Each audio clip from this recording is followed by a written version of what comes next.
session has been designed all the way, so that you can have clarity on the documentation in SQAAF, and together we'll be exploring that are expected under the SQAAF Domain 1. And we understand the purpose behind each category of document, and we'll discuss the practical ways to organize and present them effectively. So by the end of this webinar, you will have a much more clearer understanding of what meaningful documentation looks like, how it strengthens the institutional quality, and how your school can approach documentation in a more structured, purposeful, and confident manner. So let's move to the next slide. So before we proceed ahead, I would like to give a bit information about us, Luneblaze. So with over 9 years of experience in accreditation and institutional quality enhancement, Luneblaze has partnered with more than 100 schools across diverse boards, regions, supporting them in strengthening educational excellence. So our work focuses on building the robust institutional processes, from academic planning and quality audits to documentation systems, compliances, readiness, faculty development, and continuous improvement frameworks. Consistently observed is that, that many schools are doing a commendable work, but often they are struggling to present that work to a more structured, meaningful documentation. So that is where the right systems make all the difference. Today's webinar on documents in SQAAF Domain 1 draws directly from our on-ground experience of working closely with schools to help them organize, strengthen, and align their curriculum, pedagogy, and assessment documentation with the quality expectations in a practical and sustainable manner. So we'll move to the next slide, and we'll talk about webinars we keep on organizing. They help them, you all. There are 3 important pillars on the webinars we organize regularly, help them in. So it helps you to, get expert-led insight grounded in the hands-on experience with SQAAF implementation, be the requirements of the documents, domain-wise evidences, mapping, compliance expectation, institutional quality review processes. It all covers the same. Then it covers the practical implementation focused strategy that helps schools translate the quality expectations into actionable systems, whether in documentation, academic planning, assessment processes, governance practices, or the continuous improvements. And a collaborative professional learning platform where the school leaders and educators can engage, exchange the best practices, and learn from the institutional experiences and gain clarity in the common implementation challenges, right? So as a part of our ongoing initiative, today's webinar will be focusing upon the documents in SQAAF Domain 1, as we have already discussed. This will help schools to understand that what documentation is expected, how you can organize it meaningfully, and how to ensure that it reflects the authentic institutional practices rather than mere a compliance, right? Is part of our monthly SQAAF training and certification series created to make quality enhancement more structured, practical, and sustainable. So moving ahead, it's our privilege to now introduce our esteemed speaker for today's webinar, Ms. Archana Awade. So the details about her profile is on the screen. And Ms. Archana is actually a distinguished education professional with extensive experience in academic leadership, quality assurance, and institutional excellence. She currently serves as the General Manager of Education Academy in Mumbai and brings with her the deep expertise in strengthening academic systems and quality-driven school practices. Even as a lead auditor and an IGCSE mathematics specialist, she has worked closely with institutions in evaluating their, the educational processes, academic standards, documentation practices that support meaningful school improvement. And her experience is, offers a strong blend of academic insight and practical implementation, making her perspective especially relevant to today's discussion. So given the focus of our today's webinar, her expertise will definitely provide us all a valuable clarity on how we all, the schools, can approach documentation, not as a compliance exercise, but as a strategic tool for quality assurance, reflection, and the continuous improvement. So we are truly delighted to have you with us, ma'am, and we are confident that your insights will going to make the session both practical and encouraging for all the participants. So before we hand it over to ma'am, I would like to just take a few more minutes and discuss the sequence for today's webinar.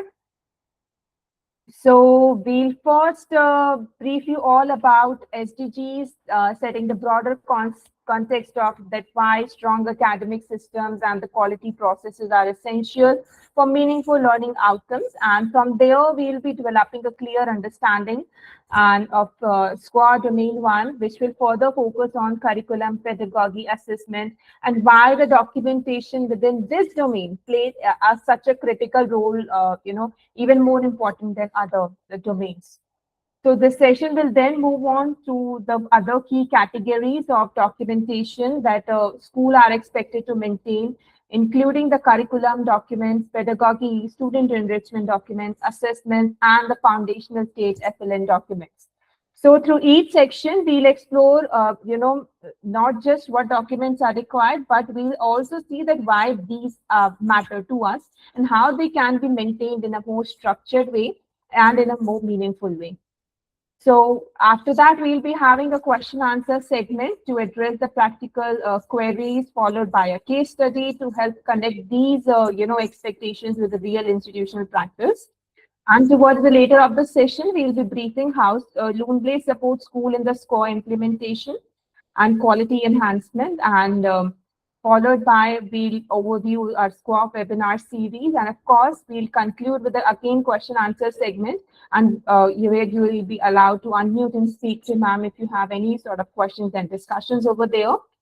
So with that overview in place, let me now invite our esteemed speaker, Ms. Archana Awade, to take the session forward and guide us all through the practical understanding of documentation in the SQAAF Domain 1. Thank you so much, everyone, for joining us today, and over to you, ma'am. Please take it ahead. So thank you, Smriti, for this introduction. And when you were speaking about my profile, it really feels that there is a lot of work to do in education. That's not enough what I'm doing now. So good evening once again, all the wonderful educators present here. So it's always been a pleasure to conduct a learning session with Luneblaze, and where they help me connect with such a dedicated group of educators who are not just teaching minds, but shaping the futures. So thank you, Luneblaze team, for doing this. So let us keep this space interactive, energetic, as well as full of learning. So whenever you feel that you have to speak something, you can unmute, or the team can unmute yourself, and you can always type your responses in the chat box. So keep the chat box. Chat box is open for everyone to raise your voice as well as to speak what you feel. So as Smriti told about today's session, so it's about understanding documentation of SQAAF Domain 1, which is about curriculum, pedagogy, and assessment. So in simple words, this domain mainly focuses on how school plans their teaching, conduct classroom learning, assess students, and maintains records and evidences of these practices. So many teachers feel that documentation is extra work, but in reality, documentation helps school maintain quality, consistency, accountability, and well as the improvements. So with this session, I hope this will help you understand what kind of documents school should maintain, why evidence matters, how teachers contribute to the SQAAF implementation, best practices school follows because they have to document, and how documentation improves teaching learning quality. And by end of this session, you will understand that documentation is not only for the inspection, but it is a tool for the school improvement. Right, so let's begin. So on your screen, there is a slide about SDG. So we have already heard about sustainable developmental goals. So if you look at these 17 SDG goals, goal 4 uh, is about quality education, and which is at the center of all these 17 goals. So SQAAF is already connected or closely connected with this SDG goal 4, that is quality education, because it focuses, the SQAAF is always focusing on the quality education. So SQAAF helps school align their practices with this global expectation. So quality education does not only mean completing the syllabus, but it means inclusive education, a skill development, holistic learning, lifelong learning opportunities, students' engagement and well-being, and documentation helps school prove that these practices are been actually happening in the school. And when school maintains proper evidences, they can track growth and identify areas of improvement. So if a school claims that it promotes inclusive education, for example, so then there should be the evidence that evidence of IEFs, differentiated worksheets, remedial records, and also how they support teachers, how the teachers plans to support this kind of inclusive education. So SDG, the SQAAF domain 1 documentation also supports the SDG 4, that is quality education. Let's move on to the next slide.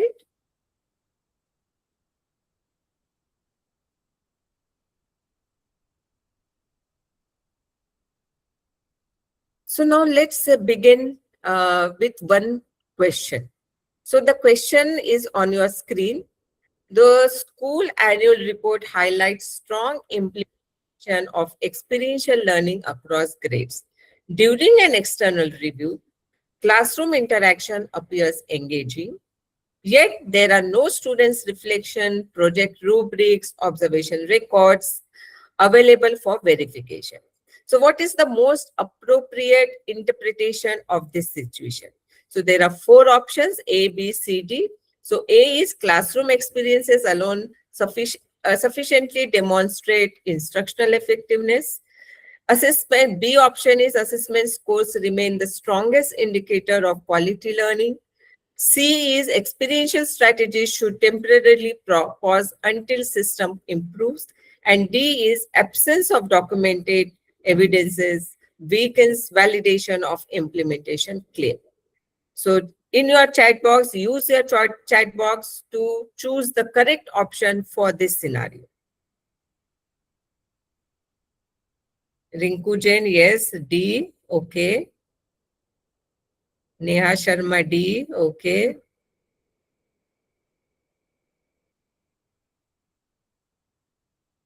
D, Saurabh, Anirudh D, Vinita D, okay. Okay, bang on. So everybody got the correct answer, which is the option D, which says that absence of documented evidence weakens validation of implementation claim.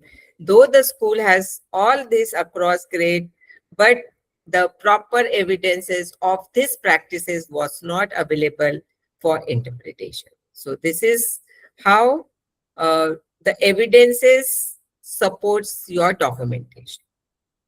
Thank you so much for the correct responses. Let's move on to the next one. Again on your screen, there is a Google Map journey scenario. So Ria and Arav travel from Mumbai to Goa. And Ria used Google Maps to track routes, stops, distances, and also the time. And Arav traveled without recording anything. Now I have questions for you. You can type your answers in the chat box. Who would explain the journey better and why? Either Ria will explain the journey better or Arav will explain the journey better. Type your answer in the chat box. And you have to explain why.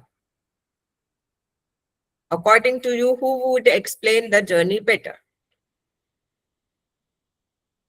Can I have responses in the chat box?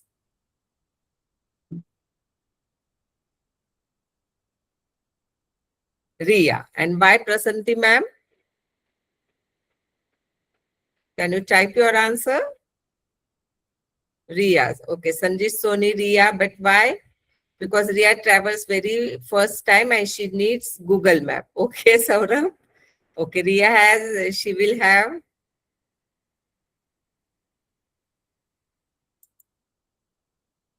Ria, as she will be having history through the app. Very nice, very good. Yes, because she used Google Map and everything is recorded there. Okay, data for reflection. Very good. Archana Patnaik, Ria, because she has used the tool of assessing the route and proper guidance of the route. Right, right. Okay. That's correct, because Ria will be able to explain the journey better. Also, if we asked her later on, suppose we want to travel from Mumbai to Goa, and whom I will approach Ria, because she has a better recorded routes, stops, distances, as well as the time taken for that journey. So that's why we will approach Ria for our journey from Mumbai to Goa. My next question is, how did tracking help in reflection and improvement? How did tracking help in reflection and improvement? Can I have one or two responses in the chat box? Will Ria's tracking help in a reflection as well as for improvement?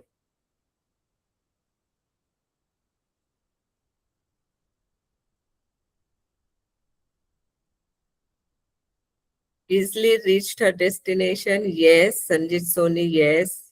Prasantis? Yes. So how it will help us in reflection and improvement? Suppose the next time when we are is tracking all data already with maps and easily she reached. Yes, Saurabh. Okay. So yes, we all say that yes, the tracking done by the RIA will help us to reflect and improvement, because whenever we plan a trip to Goa next time, whatever the time taken or the route taken, the recorded things will be referred in future, and then whatever we have seen in her first journey, that will help us to reflect, oh, this route was wrong, so let me take another route. So this becomes a future for improvement or future to plan our journey in future. Yes. If the trip had to be repeated, whose information would be useful? Will you go to the Arav? What would be the Arav answers? Yes, my journey was wonderful. I enjoyed my journey. But if you further ask how much time was taken, which stops you are taken, will he be able to tell? No.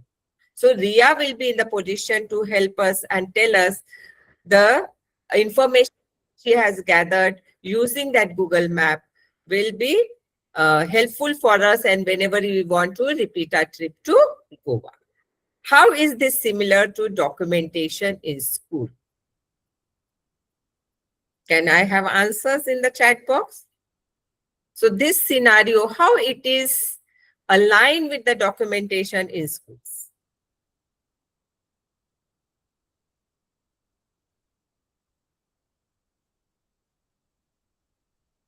How you feel that this scenario is very much close to what we do documentation in the schools?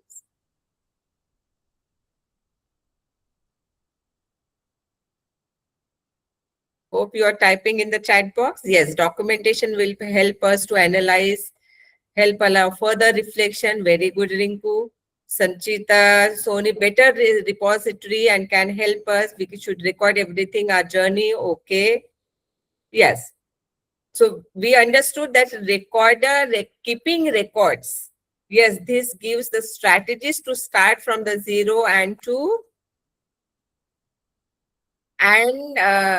strategies to start from zero and to develop quality education. Okay, strategies for quality education. Records steps properly, teachers steps properly. Anirudh Garg, yes.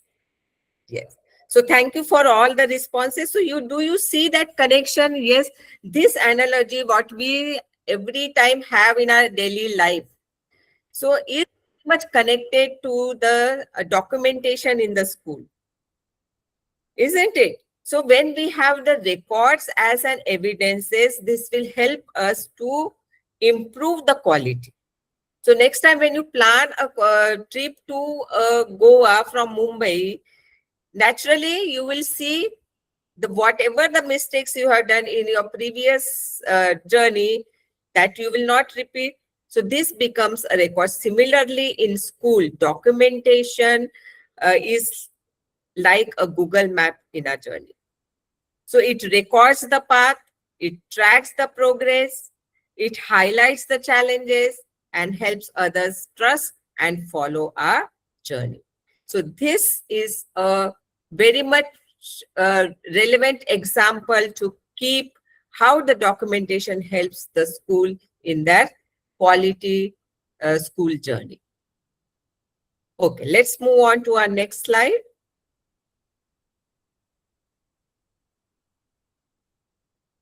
Now my next question comes. Why does documentation matters so much? Why does documentation matter so much? Any responses in the chat box? Can I have any 1 or 2 responses in the chat box?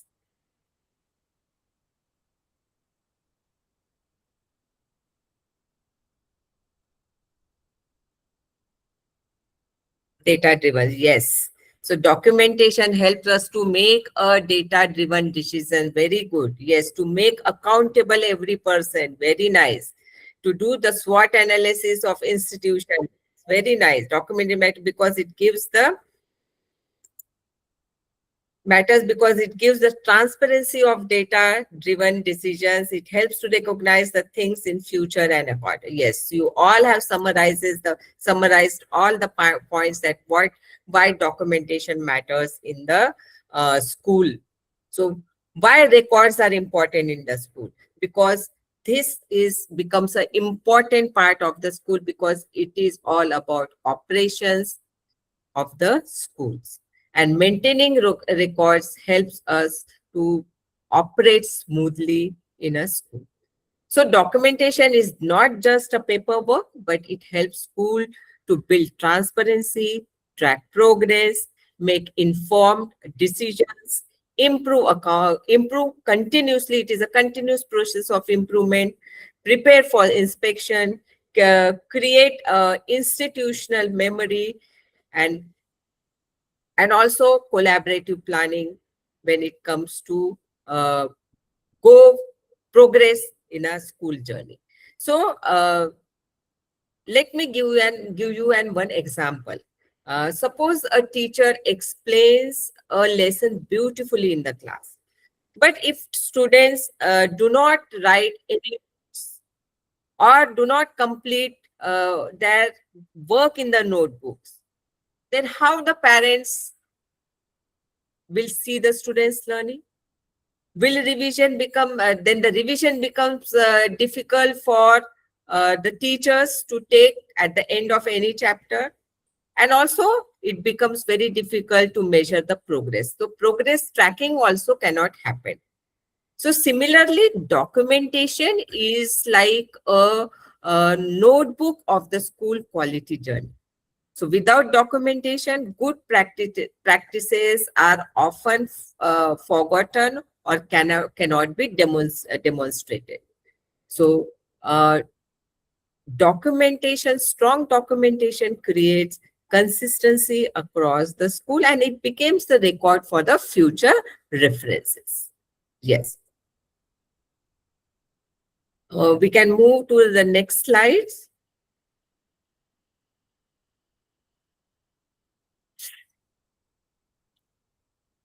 Now let us understand what documents comes under SQAAF domain. So domain 1 focuses on academic as the developmental ecosystems of the school. So it includes curriculum planning, teaching learning processes, students enrichment activities, students assessment, skill development, sports and physical education, values and ethos, fundamental literacy and numeracy. And this means every teacher's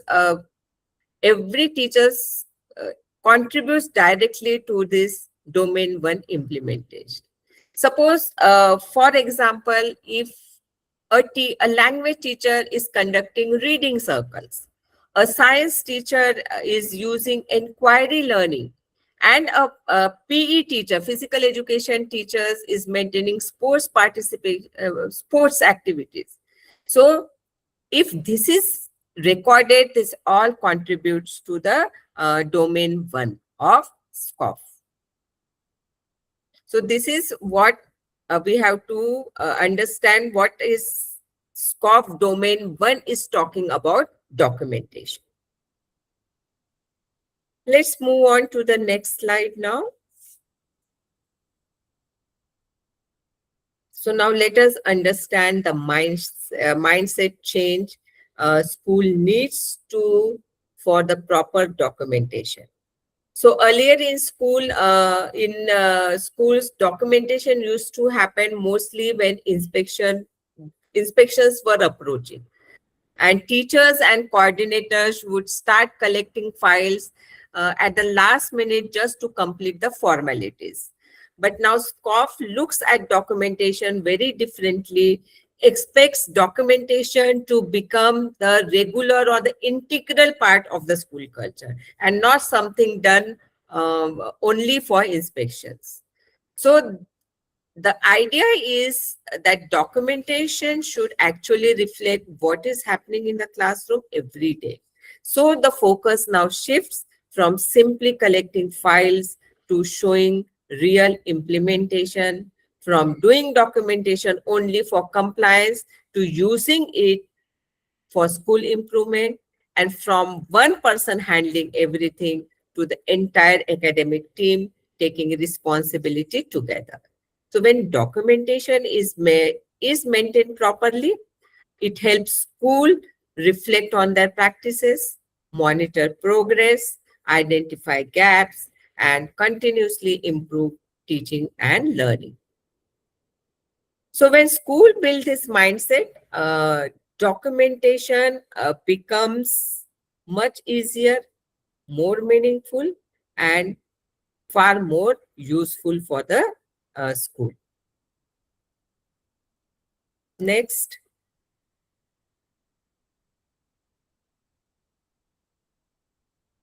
So now we have understand this mindset shift.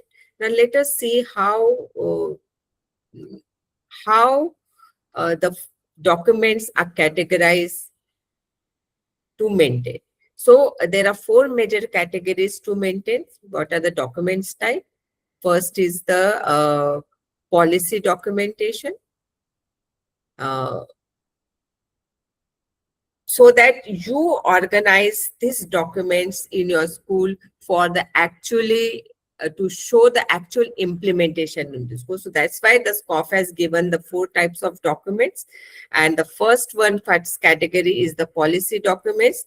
These documents define the school's vision, expectation, rules, and system. So for example, if you should have a zero tolerance policy, how corporal punishment is not applicable in your school. So for that, you can have a zero tolerance policy. There should be assessment policy like inclusion policy, pedagogical policy. So all comes under the policy documents, what kind of policy you have to maintain in the school. The second category is planning documents. So this document shows how the school plans its academic work throughout the year. So you can have your annual academic plans, ACPP, the timetable, the school calendar, subject-wise yearly plans. So these all contribute to the teaching, learning, what is happening in your school, and it remains as a structured and organized manner in the school if you plan it in an organized way. The third category is implementation evidence. So this is very important because it shows whether the planning is actually happening inside the classroom. So for example, include lesson plans, students' notebook activity records with photographs, with the students' reflection, with the worksheet what you apply, and even your classroom records. So that gives you the evidences of how you are implementing these records in your school. So implementation evidences records also you have to keep. And the fourth category is how you're monitoring the and improvements of documents. So this document shows how the school reviews the progress and takes improvement actions. Suppose you have an observation record of a school, of a teacher, or the observation report of your students. Then how you can have, you should have the monitoring record of what result analysis you are doing. What are your remedial plans for this? So this is again your monitoring and improvement documentation which you have to maintain as a school. So all these four categories are interconnected and equally important. So for example, suppose a school have a very good assessment policy written on a paper. But unless the school maintains the report cards, the rubrics, the assessment records, and the result analysis report, there will be no proof that the policy is actually been implemented effectively. And that is why SQAAF focuses not only on planning, but also on evidence and continuous improvements, or by keeping this type of documents for the SQAAF. So it should have the policy document, the written documents, also the planning, how you plan this policy to showcase that yes, you are implementing this policy, that implementation evidences, and also the monitoring tracking reports. Next.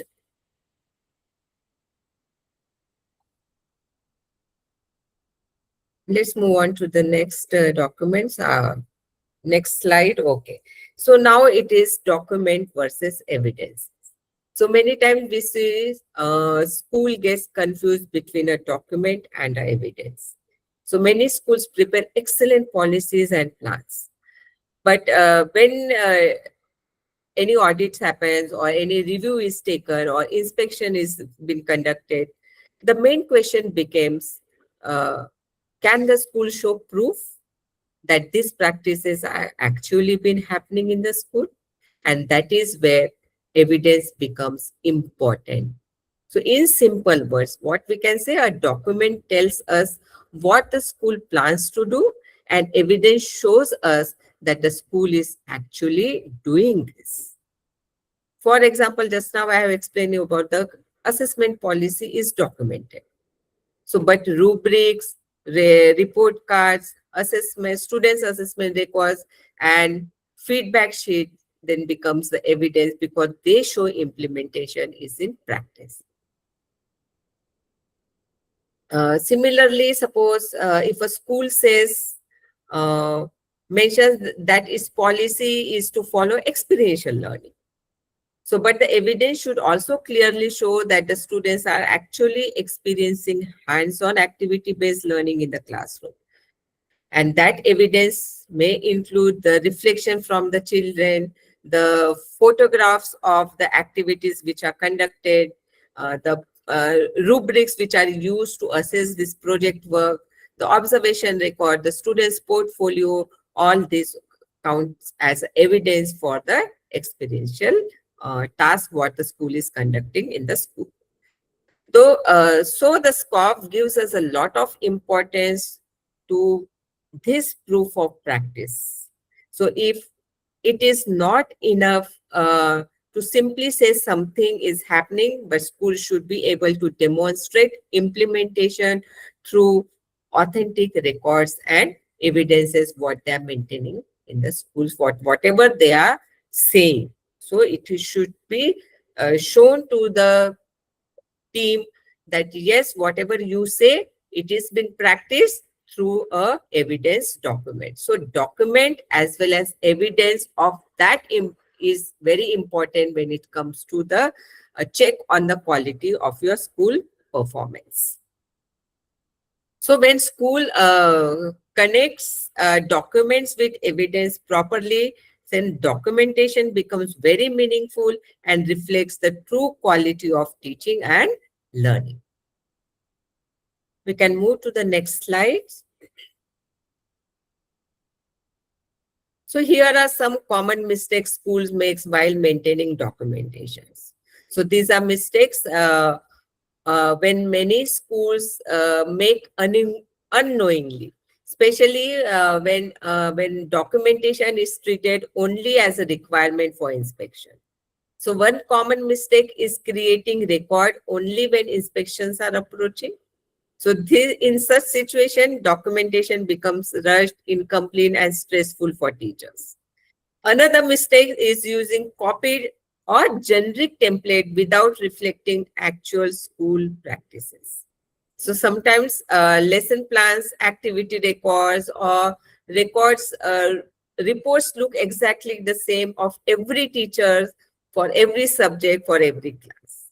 So schools also sometimes prepare strong policies, but fails to maintain implementation evidence.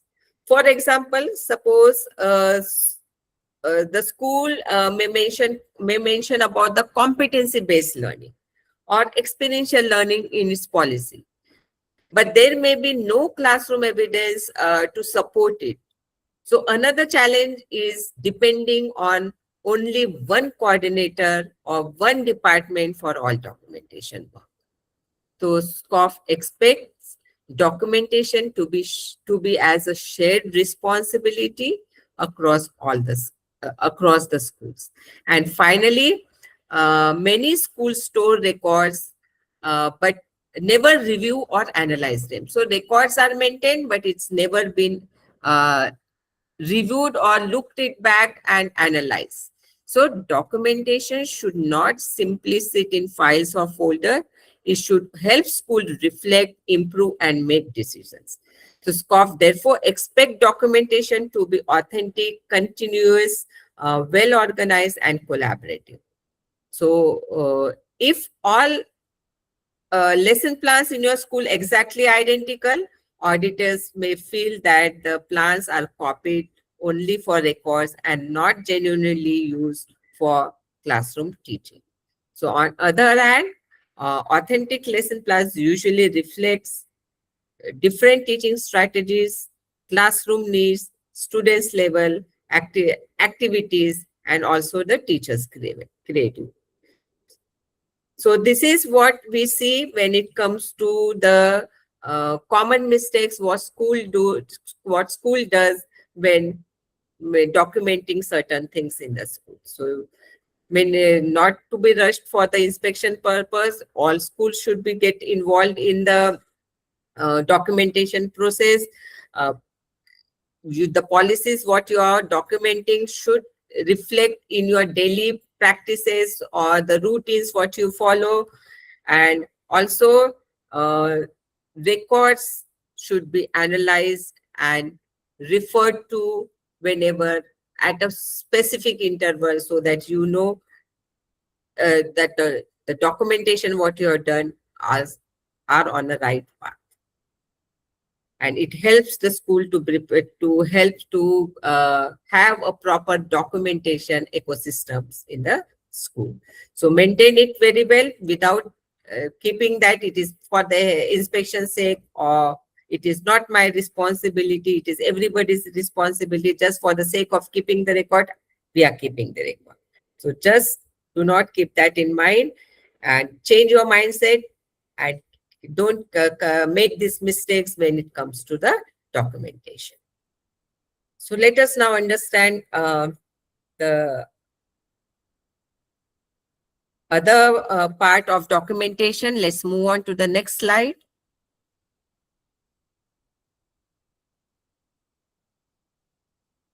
So now let's see how documentation should flow systematically in a school. So many schools maintain documents separately without connecting them properly. So, but what does the SQAAF tell us? So SQAAF is talking about documentation to follow a clear and meaningful purpose. So the flow usually begins with the school's vision and the goals. The school first decides what it wants to achieve for students' learning and development. Then based on that vision, the school create policies and framework. These policies guides the overall direction of teaching, assessment, inclusion, and uh, student support. The next step is planning. Teachers and academic teams prepares annual plan, lesson plans, timetables, activity calendars, and assessment schedules. After planning comes implementation. So vision, mission statement, the policy, then the planning, and then comes your implementations. So this is where classroom teaching activities, projects, assessments, and enrichment programs are actually happening at the implementation set. So when implementations happens, school generates evidences. And this may include students' work, the photographs, the observation records, the portfolios, the assessment data, and the participation record. The next stage is monitoring and the review. The school analyzes progress through classroom observations, then the result analysis, feedback systems, and academic reviews. And finally, based on the findings, school plans a self-improvement plan. So this may include remedial support, the teacher training, the intervention plan, or strengthening academic system. So the important point is documentation should not happen randomly. Every stage should logically connect with the next step. Let me give you an example. Suppose a school identifies improving reading skills as an important goal. So this is the vision that the reading skills of the students should improve in the school. Then the school policy may include a strong FLN focus. The teacher may plan the reading activities. Reading session may happen regularly in the classroom. The students' reading progress records to be maintained. Then mostly review may be conducted, and a monthly review or the quarterly review must be conducted for these reading activities, and the remedial supports may be planned for students needing extra help. So when all these stages are connected properly, it creates a complete documentation ecosystems in the school. So this is how the documentation should be connected from one step to another, so that you have a very implementable ecosystems in the school, in the school when it comes to documentation. Now let's look at the key areas which are covered in the curriculum documentation. Can we have a next slide?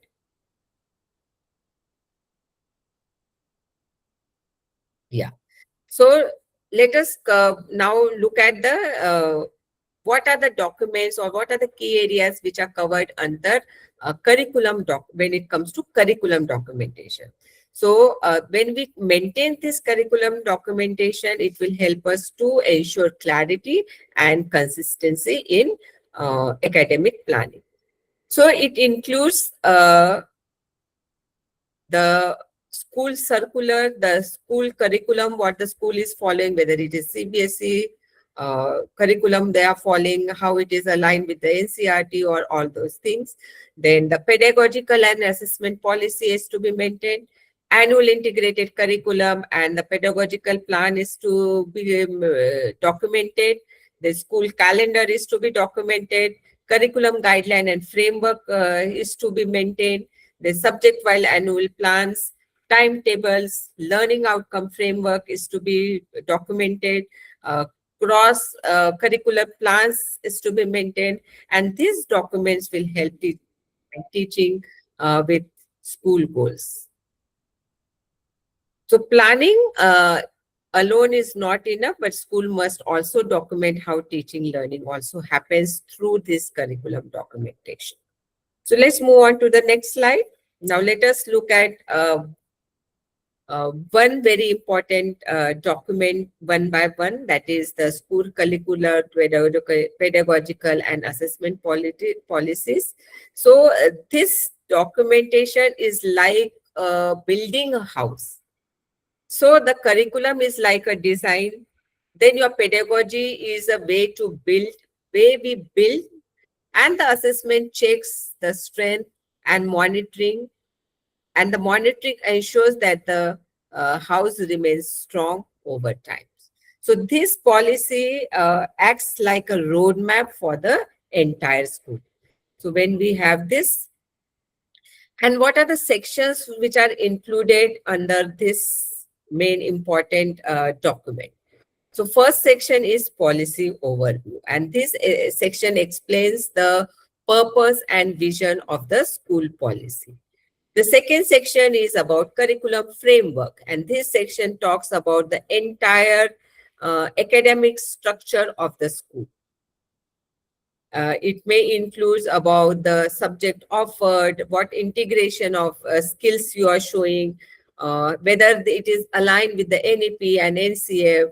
It also talks about the multidisciplinary learning, etc., etc. when we talk about the curriculum framework.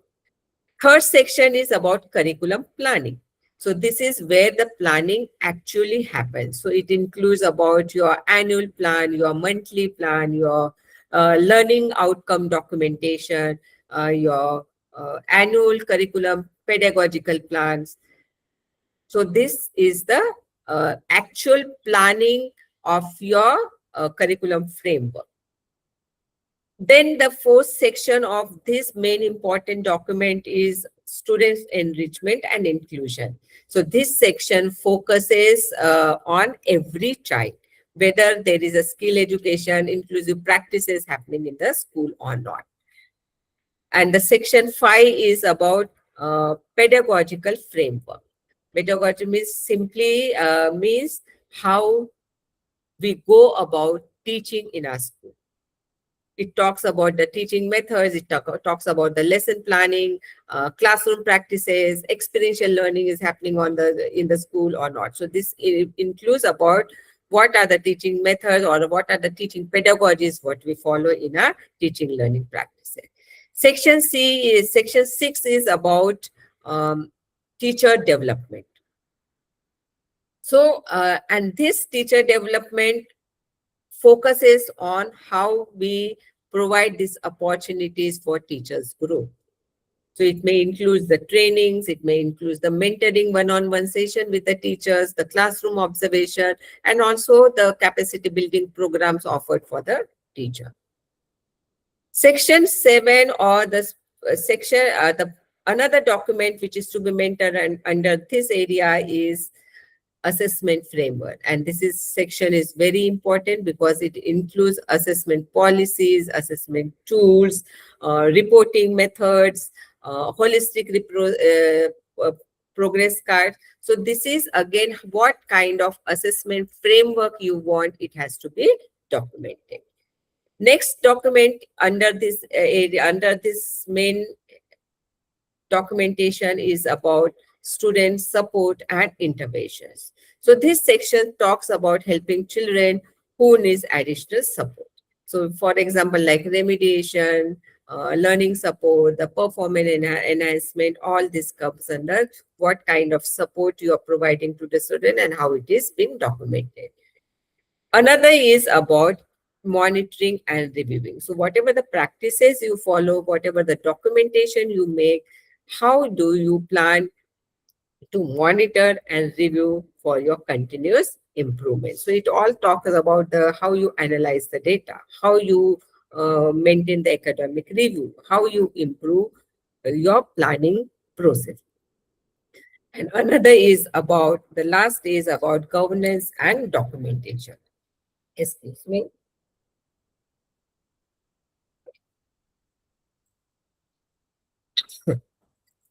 So under this governance and documentation, you ensure that the systems and the responsibilities are clear in the schools. It includes about the roles and responsibilities, records, documentation, and policy review. Excuse me.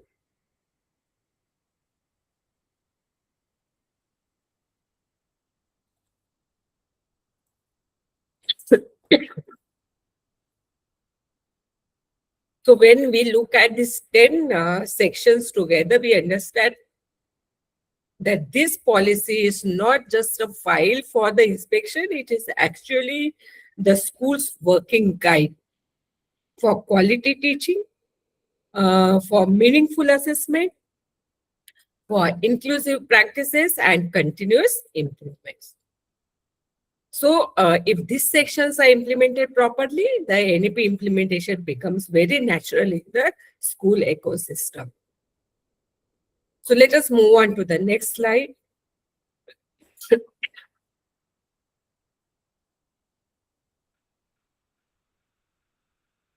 Yeah. Now, after understanding what is the first document about the framework, the what we call it, it can be as a master files for you when we talk about the framework of your school. Now, integrated annual curriculum and pedagogical plan. Let us understand what it comprises of. So, it is clearly a school's yearly teaching roadmap. So when we have ACPP in place, the entire school moves in one clear direction. So here we are talking about, there we talk about the framework. Now this is all about how the planning should go. So what planning is required, what planning documentation is required when it comes to ACPP. So first is academic overview. So this section gives the overall academic picture of the school. So it covers the classes covered, the academic goals, the session details, as well as the school priorities. The school, for example, the school may decide that this year the focus is on the foundation literacy, the reading habits, the experiential learning, and the competency-based assessment. So this will give direction to all the teachers that this year my academic overview or my academic planning or academic goal is to have the improvement. Focus should be on foundational literacy or the numeracy, reading habits, the experiential learning strategies in the classroom, as well as the competency-based assessment. So this has to be this academic overview will give you the picture of your overall academic aspect of your school. Section 2 is about curriculum planning. So this is about yearly subject planning. So it includes subject-wise annual plans, syllabus distribution, and the learning outcome. So suppose you are doing, if you are a science subject teacher, so which chapters to be taught in each month, which competencies children should achieve, and which activities will support learning, which is your academic overview. So this curriculum planning should be in place when as a yearly subject planning. Then is your pedagogical planning.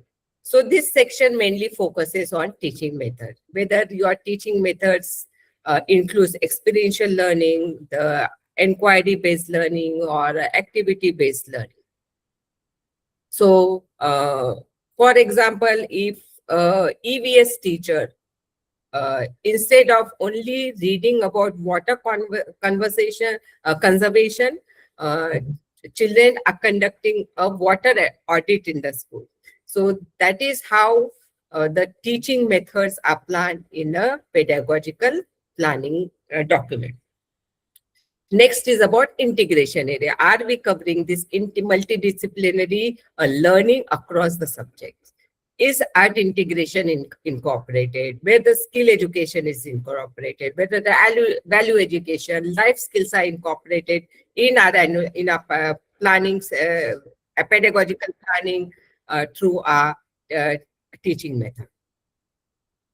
Again, are we planning the assessments? So this assessment planning also becomes an important section, and how assessment will happen during the and it will give you an idea how the assessments are planned during the entire year. And also how this assessment planning showcase or supports the holistic assessments of the students. Next is about the students' enrichment. So it gives students' enrichment document should cover and focus on the opportunities beyond the textbook. So like every school has those club activities, the project work, the field work, enrichment activity. So this document should list out what enrichment activities we are planning for our students. Then comes your inclusion and support. And also this section ensures support given to all the learners. If there are slow learners, so what kind of remedial supports are, what remediation I am doing with it, what accommodations I give them, what kind of support or the handhold I give to the students. So this is talking about the what learning supporting systems we are creating in a school for, and we are maintaining the documentation for inclusion and support. Again, we are maintaining the document for the teacher development. So this section connects teachers training with classroom implementation. Suppose a teacher has undergone a competency-based workshop. So teacher has understood what is competency-based assessment through a workshop. So then the teacher should start designing a competency-based questions in the class test. Training, so then only your training becomes meaningful only when the classroom practices are changed. So how the teacher is undergoing the professional development and how this professional development is being implemented in the class, those records also comes in place when it is about teacher development documenting. Another documentation is about monitoring and review. For everything, whatever you maintain, there has to be some monitoring, there has to be some section checks. And this, whenever you are monitoring and reviewing these documents, again, it is been implemented. It is been maintained properly. So this quarterly, this document was verified. These were the changes what we suggest for after reviewing certain kind of process or the activity or the approach, teaching approach that is happening in the classroom. So reviewing, whenever you are reviewing or whenever you are monitoring, so this will help you to track the academic progress of your school.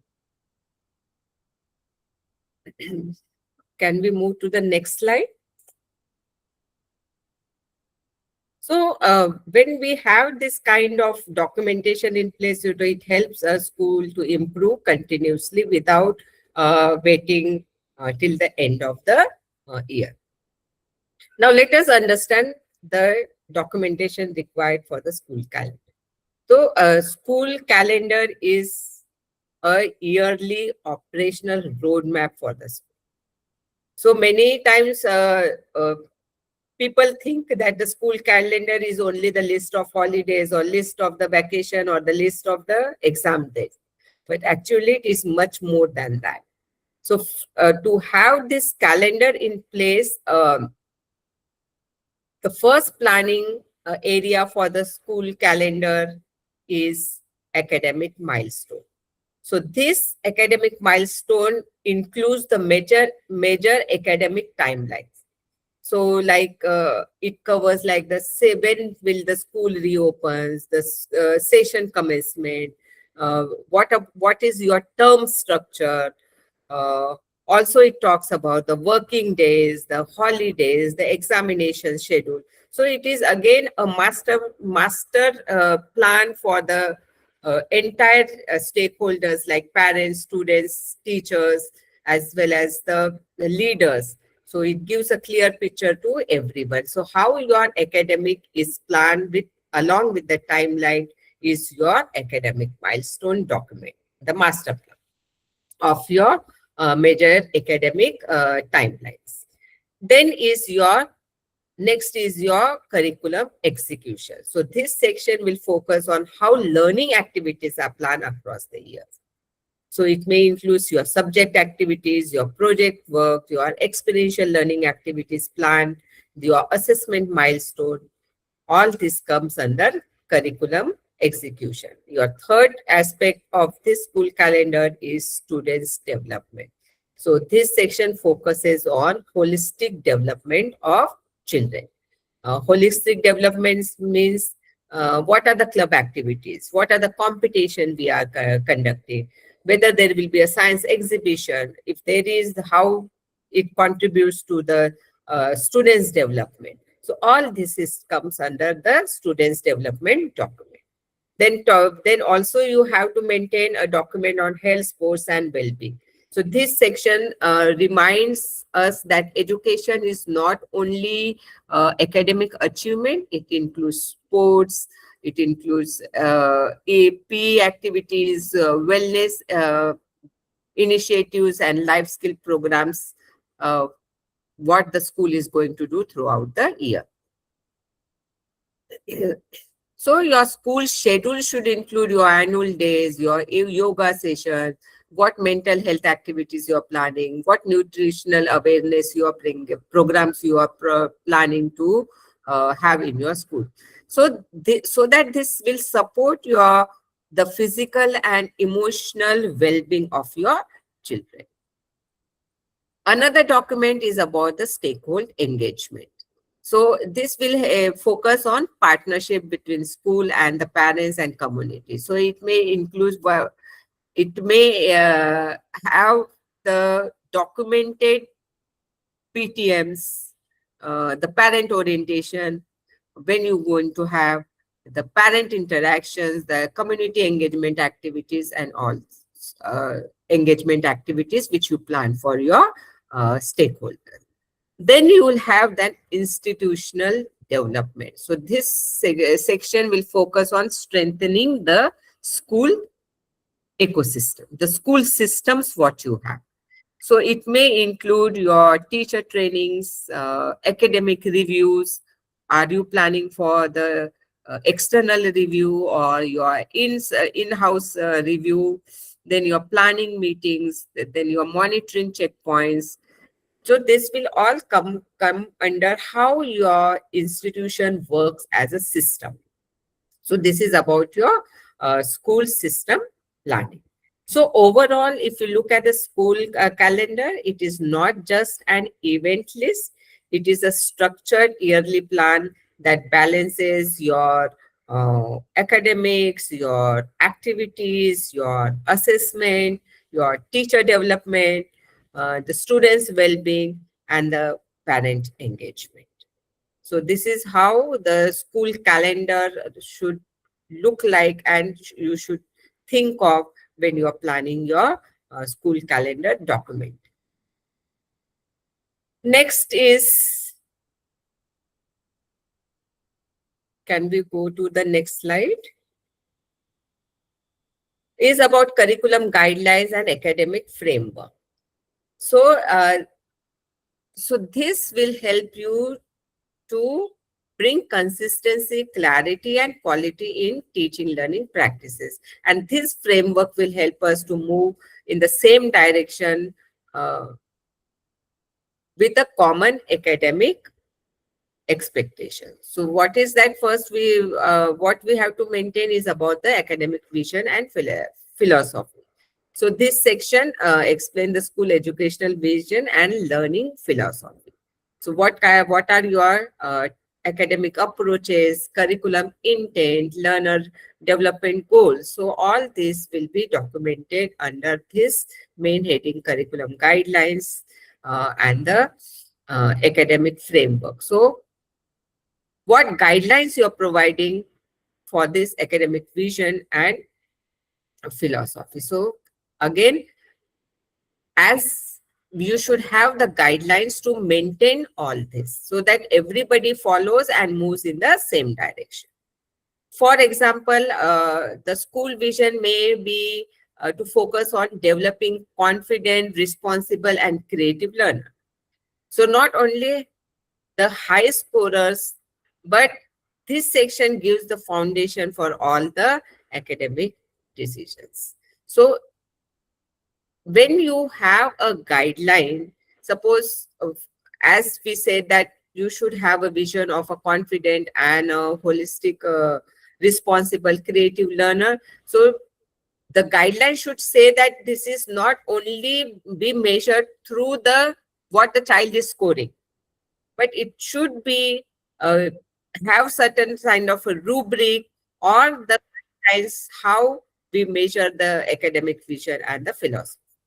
Next is about there has to be guidelines for the curriculum implementation.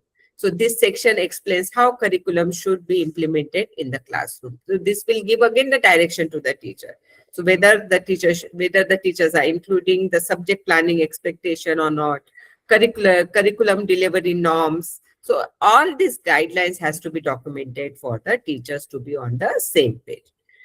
There has to be the clear guidelines for the learning outcomes and competencies. So this will focus on what children should actually know and will be able to do. So at this stage, this will include about the competency focused success indicators. So these guidelines will help teachers to align their learning outcomes and the competency with whatever the methods they follow, the teaching methods they follow in the classroom. Next is about the pedagogical guidelines. So this section talks about effective teaching practices. So it includes recommending teaching learning approaches, classroom practices, instructional expectations, and all for the teachers when they have certain kind of approaches in the class. Then there has to be some assessment guidelines documents. So this will help how assessment should support students' learning. So there has to have some the assessment objectives, assessment practices, the school teachers. It is not only the pen and paper test, but there has to be a guideline that along with pen and paper test, what kind of assessment you can take. What is exit tickets? So what are the guidelines to conduct this? So all this kind of assessment guidelines has to be prepared for the school so that the teachers can all move in the goal direction. Next is about the inclusion and learning support guidelines. So again, to ensure that all learners receive support according to their needs. So planning of differentiation, supporting the diverse learners. So all will help, these guidelines will help the teachers also to, and the entire school fraternity to look at the school progress and whether we are moving with the same goal in mind.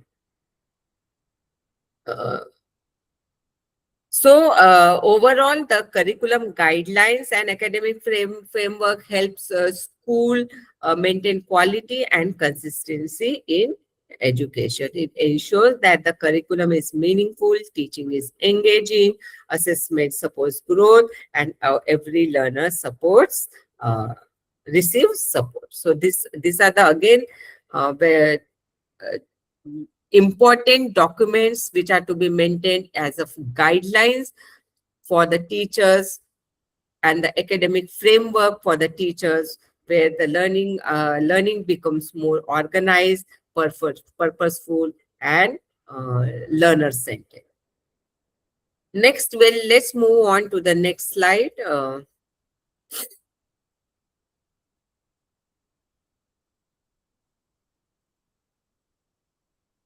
Can we have a next slide?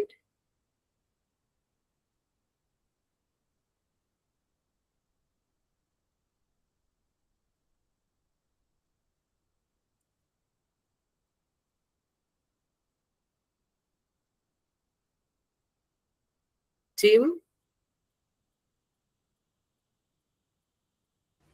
Ma'am, is it visible now?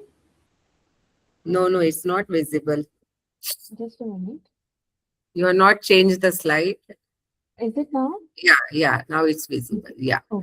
So next documentation is about subject-wise annual plans, uh, as it becomes a teacher's roadmap for the entire academic year. So in this, what we have to cover is about the subject overview, which gives you the basic information about the subject, like subject name, class, grade, academic session, subject objectives. All this will come under subject overview. Then we'll have the annual learning plan. This section will distribute the syllabus across the year. And it includes units and the chapters, month-wise planning, term-wise planning. All this will be as a document as an annual learning plan. Then you should have a learning outcomes document, which will focus on the competencies the children should achieve. For example, suppose in English, the outcome may be that students can speak confidently on simple topics. So this is the document where you are planning the competencies to get for the learning outcomes and competencies, so that everybody knows that in English, for the particular class, these are the competencies the school is developing. Yeah. So the focus is not here is not only to complete the chapter, but to achieve a learning outcome. And that's why this is very much required for the school to have this document as a learning outcomes and the competencies for every teacher in every subject, for every unit. Next is about the pedagogical strategies, and this also explain how the teaching will happen, and it should include the activities the teachers are planning when it comes to inquiry-based learning or the experiential learning or the project-based learning.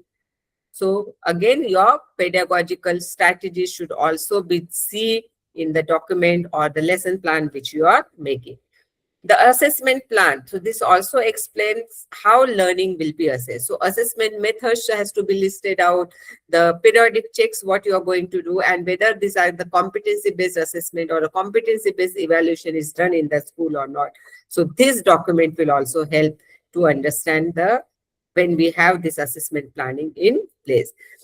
Also, it should include the integration area. So a very important aspect of NEP.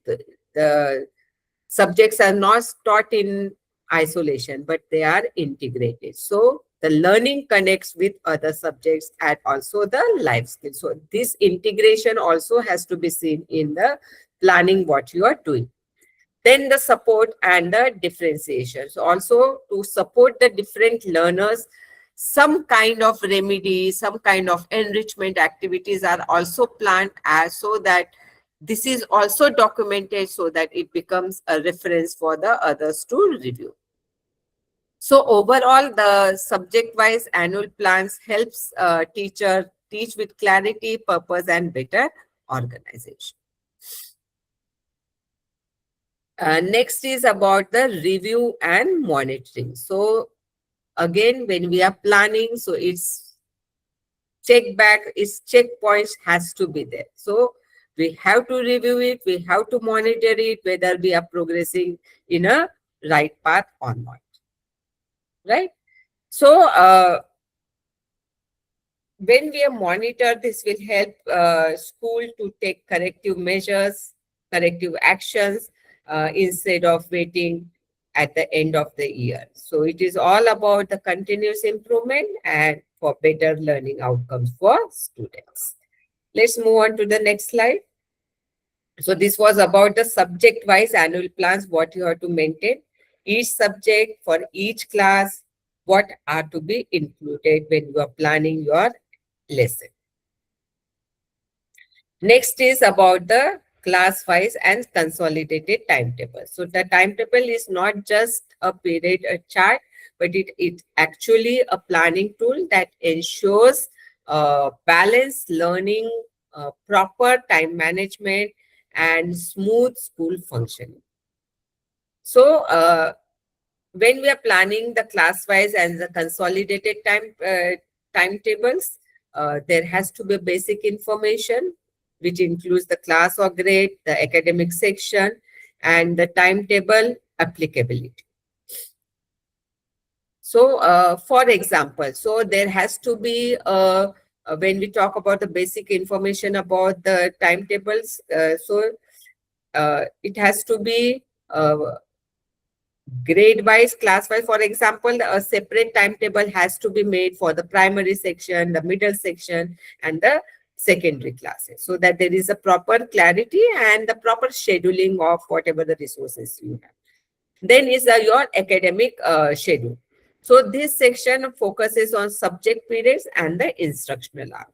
So it may include weekly subject allocation, your teaching periods, as well as your how you balance your academics. So maths and language, for example, maths and language may get more instructional period based on the learning needs. Science practical period may be planned separately. So this ensures proper academic planning and syllabus completion. So this is about the academic schedule, what you plan for in your timetables. Then enrichment and skill periods. So also your timetable should reflect about the holistic development. So when you it should also incorporate the art, the physical education, the club, the library activity, the ICT activities. So keep this also should be incorporated when you are planning a class-wise or consolidated timetables. Student support provisions, which focuses on the learner support, like remedial class, the homework timetable, the enrichment activities. So this also should reflect in your timetables what you're planning. So this is something what a school has to, many schools maintain. There is a separate master timetable which is always displayed in a staff room. There is a class-wise timetable, there is a teacher-wise timetable, there is also a homework timetable, there is a remediation timetable. So this is what we have to plan for the school, and it has to be documented. This is considered as a proper organized document for the school. Assessment and academic activities, then the teacher allocation and the workload, how the workload is balanced amongst the teacher. So this also has to be very much kept handy when it comes to for the review as well as for the inspection, and the review and the compliance. So this ensures that the timetables follows academic norm. So it may include the teaching hours compliance, the timetable review. So whatever the teaching hours the CBSE is recommending, are this been incorporated? So these documents will help you understand the timetable review and the alignment of the school policies. Let's move on to the next slide. Then it is about the how we are documenting the learning outcome framework. So this framework will help school clearly define what children should learn, what competencies they should develop, and how progress will be monitored. So again, for this learning outcome framework, there has to have a overall framework, learning outcome framework, maybe class-wise or at every stages it is been covered, or it should clearly define the purpose of having this framework and how it is aligning with the curriculum. So overall overview of the learning outcome framework document has to be there. So many times the school prepares separate documents for learning outcome for every stage, whether it is a foundational stage, the learning outcome, what they have to achieve, at the preparatory stage, what learning outcomes are. So again, this becomes a framework for the school when it comes to the learning outcome measurement. There's subject-wise learning outcomes. So this will define competency of every subject. Suppose in grade 3 English, students should be able to read fluently and express ideas clearly. So this become a very grade specific learning outcome for that to document. So this is again what we have to maintain, a subject-wise learning outcome. Then progression benchmark. So how the learning outcomes are progressed at each level. that is also how to is to be documented. We maintain these records as a continuous formative assessments. Then teaching and assessment alignment also connects how the learning outcome, teaching methods, and assessment practices are being aligned. So this will also help you to understand that this is the document, this is the learning outcome I have to achieve, how my teaching and assessment is aligned with this learning outcome. Differentiation and learning support. So again, how you are incorporating the to support the differentiated learners. So if a child is struggling in the reading, so what remedial support you are giving? What support you are giving to the advanced learners? So all this will be incorporated as when you document certain learning outcomes for each class wise or a grade wise, and how you're supporting that learning outcome to achieve. So that is also documented. Monitoring and tracking, which also is important. Whichever document we maintain, how we monitor, and at what stage we monitor, how we review it, it is to be documented. So overall, the learning outcome framework helps school move from what was taught, what was actually to what was actually learned. Let's move on to the next.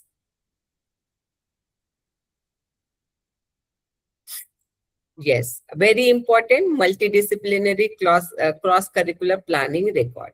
So this is very important as per the NEP NCF documents, because we have to connect planning with different subjects together around one common thing for a topic.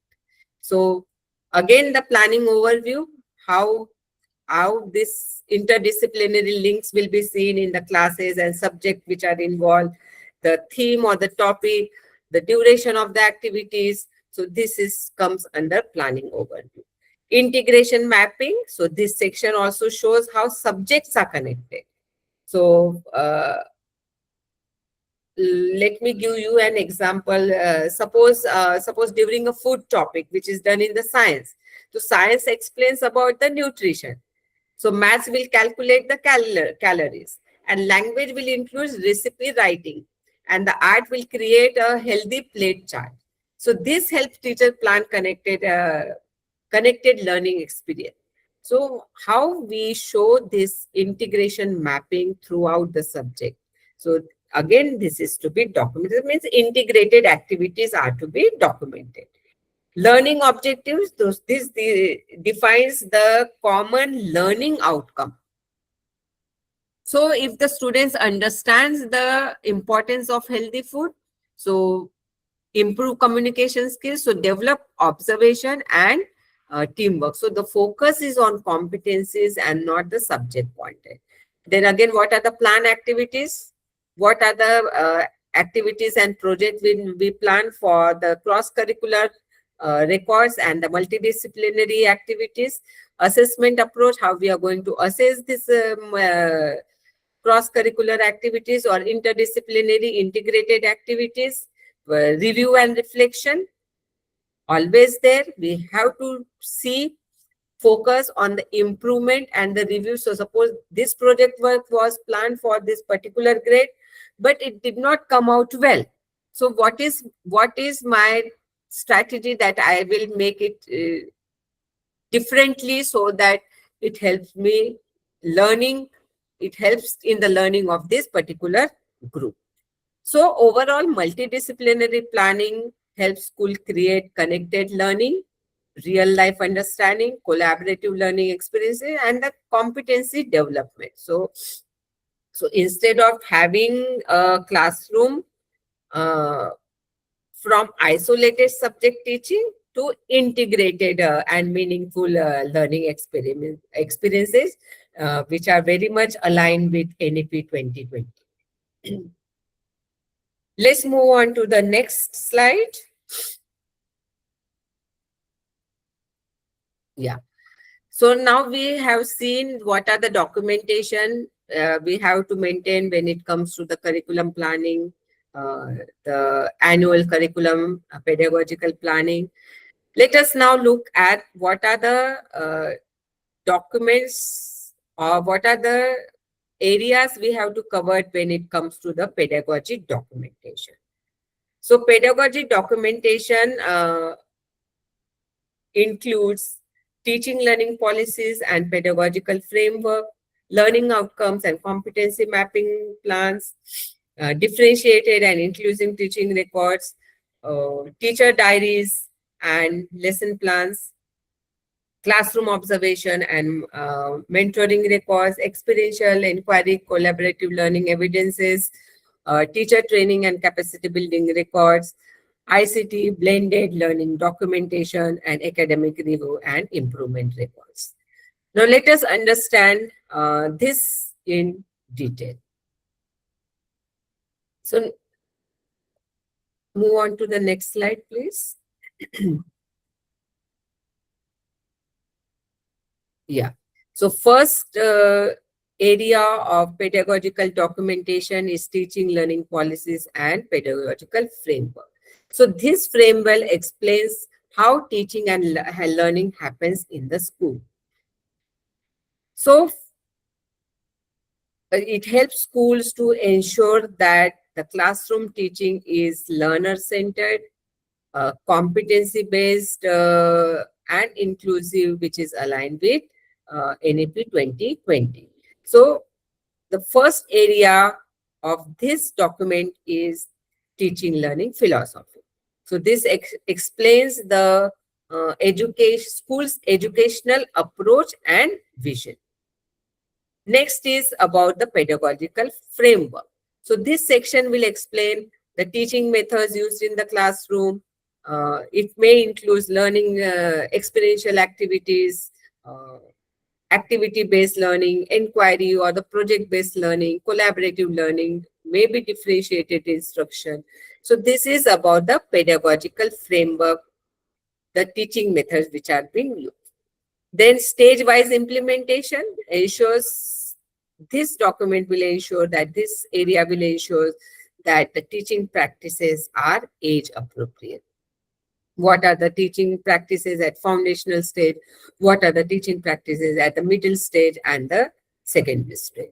Then the lesson planning standards. So this explains about the expectation for lesson planning. So it will include learning outcomes, engagement strategies, differentiation, what you are planning, and the teacher's reflection. So your lesson planning document or the template should have these standards or the areas to mention about the engagement strategies, what differentiation you are planning with particular subtopic or the topic. Next is about inclusive and digital practices, where this section focuses on supporting all learners using inclusive and technology related practices.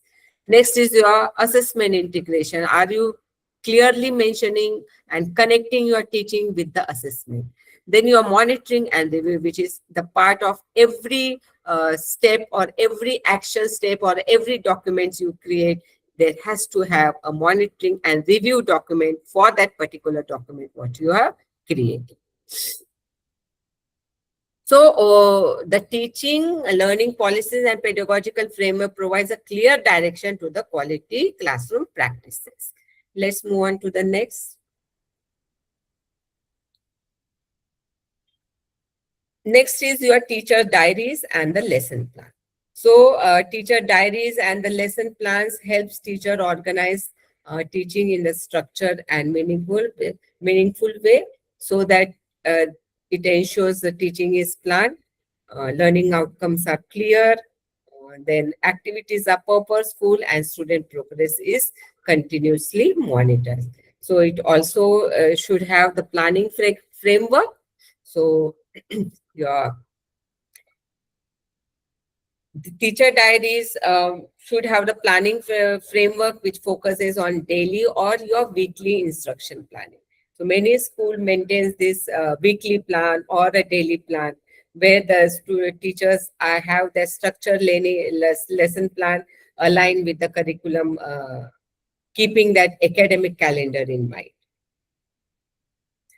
Then the lesson plan component. So when you have a lesson plan, what could be the components of your lesson plan? It should clearly cover your learning outcomes, teaching strategies, classroom activities, assessment checkpoints, and the teacher's reflection. Then your teacher diary record should also maintain the daily teaching record. So as your teaching progresses, so what homework is given. So in a daily log, so the school also maintains this daily logs for the teacher, where the teacher writes about what she is going to do and how it is going to progress, what homework the teacher is giving, what assignments was given, and what classroom observer, and also about the what reflection is about the classroom observation. And next is about the curriculum alignment. So when you have this teacher's diary or a lesson plan, you ensure that the teaching follows your syllabus planning and timetable. So whatever you have, the annual plan, the syllabus planning, the annual plan you have made in your lesson plan, it has to be aligned.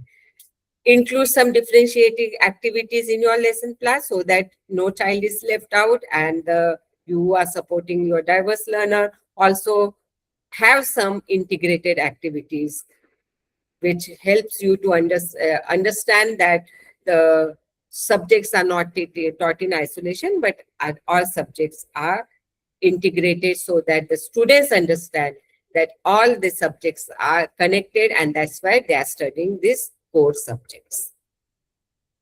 Again, monitoring and reviewing supervision of your lesson plans, your classroom observations, and also your academic feedback. So overall, teacher diaries and lesson plans ensures that there is a accountability in the teaching learning practices, and when the planning is done thoughtfully, this classroom learning outcome becomes more effective, engaging, and learner-centric. Let's move on to the next. So another document under pedagogical documentation is your learning outcome and competency mapping record. So what it should cover? The area to cover is about the learning outcome framework, grade-wise as well as subject-wise learning outcomes. Then competency mapping, which is about the subject competency, which subject competencies which we have to achieve at the end of the year with the learning outcomes in mind. Then the curriculum alignments to ensure that the learning outcomes are linked with the lesson plan and the curriculum what we are delivering in the classroom. Then there has to be assessment linkage so that it connects the learning outcomes with the assessment practice. So your assessment practice has to be aligned with the learning outcomes to achieve. And the progress tracking, intervention and support. So how the learner support is given on assessment findings, and then the monitoring and review. So overall, learning outcome and competency mapping record helps school create the goal-oriented learning, competency-based teaching, better assessment practice, and continuous learner support. So that this teaching learning becomes measurable, meaningful, and focused on the students' actual growth. Now let us understand the next document, that is about differentiated and inclusive teaching records. Can we move on to the next slide? Yeah. So when school has to have this differentiated and inclusive teaching records, because we are, as an inclusive school, we do not want to leave any child behind. So what are the inclusive practices and the differentiated instructions which we follow in the school? And if it is in record, then we can say, yes, our schools are inclusive schools. So what are the areas? The areas are inclusive teaching framework. So the teaching practices are focusing on learning centered or not. That is what we have to see when we are planning inclusive teaching. Differentiated instructions are incorporated or not to so that it is adapted for all the different learners. Then we should have a area cover the area where the learner support mechanism is planned. So remediation, the individual support plan, what are the academic interventions we do when it comes to support a child's learning. Again, it has to cover the assessment, how the assessment is differentiated for the to include every children in the learning process. How we are tracking the progress of the learners, how we are monitoring the progress, and whether it is a continuous or it is a one time, it is to be documented. Collaboration and referral. So this focuses on coordination among the stakeholders.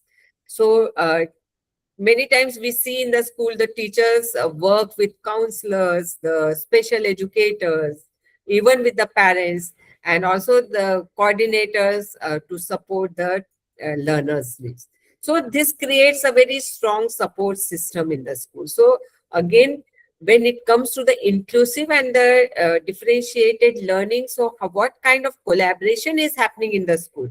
So how it is, that is also has to be documented. And again, it has to be reviewed and monitored to track the progress of the children. Let's move on to the next.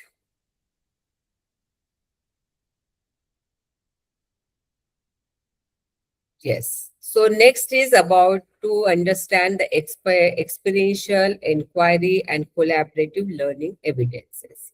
So, so that it reflects as an active learning instead of only textbook learning. So, whatever the activity we are conducting during our teaching period, that activity evidences are documented. So so activity evidence is about the evidences of your hands-on learning activities which are being conducted in the class. For example, while students are learning about plants, so the children may grow plants, observe changes daily, and this will become the learning practical and meaningful. So this has to be documented. So when the children learn about plant, the children will grow seeds and observe the changes daily. Then inquiry-based learning artifacts also has to be maintained. So what kind of inquiry and what are the evidences of questioning and the investigation you are carrying out in the classroom? So this, what kind of, that becomes the evidence for the school that yes, there is an inquiry-based learning happening in the school. When you have the documented questions for a particular topic or some kind of investigation the children are carrying out. Then collaborative learning evidences. So this will focus on the group learning experiences, what kind of exposure you are giving for the student to work in a group, whether it is a project work, whether it is a peer learning, whether it is a cooperative activity, or whether it is a team presentation. So again, that evidence has to be maintained. Students' work sample. How the evidence of student-centric learning through students' work sample, like reflections on particular activities. Suppose there is a project work or worksheet conducted. So even the worksheet becomes a student sample. That yes, there is a student-centric learning or student-centric learning happening in the class. This was the sample of the students' work. The reflection, what the students are writing, the portfolios the students are maintaining, the presentations, what the students or the projects they are creating, it becomes the sample for the school to keep as an evidence. The visual classroom evidence, it includes the visual documentation of classroom practices. So suppose you have conducted a hands-on activity in the classroom, but if you take a picture, photograph, or you display that work on a softboard, so that becomes your visual evidence for others to look at. Then the curriculum linkage. So the section ensures that the activities are connected with learning outcomes and the competency.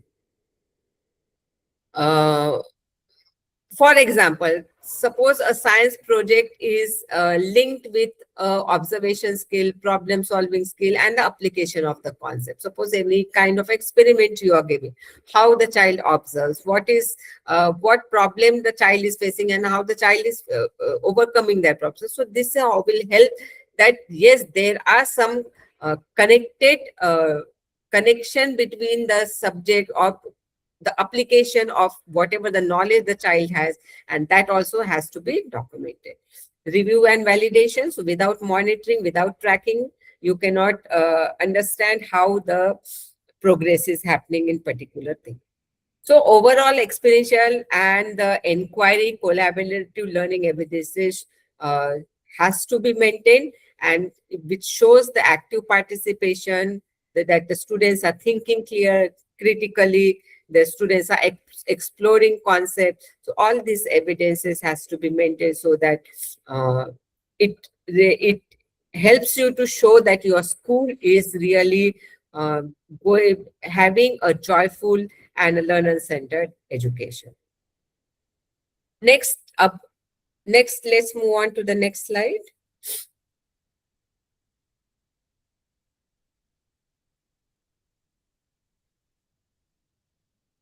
Yeah, the classroom observations and the mentoring records. This is very, very important,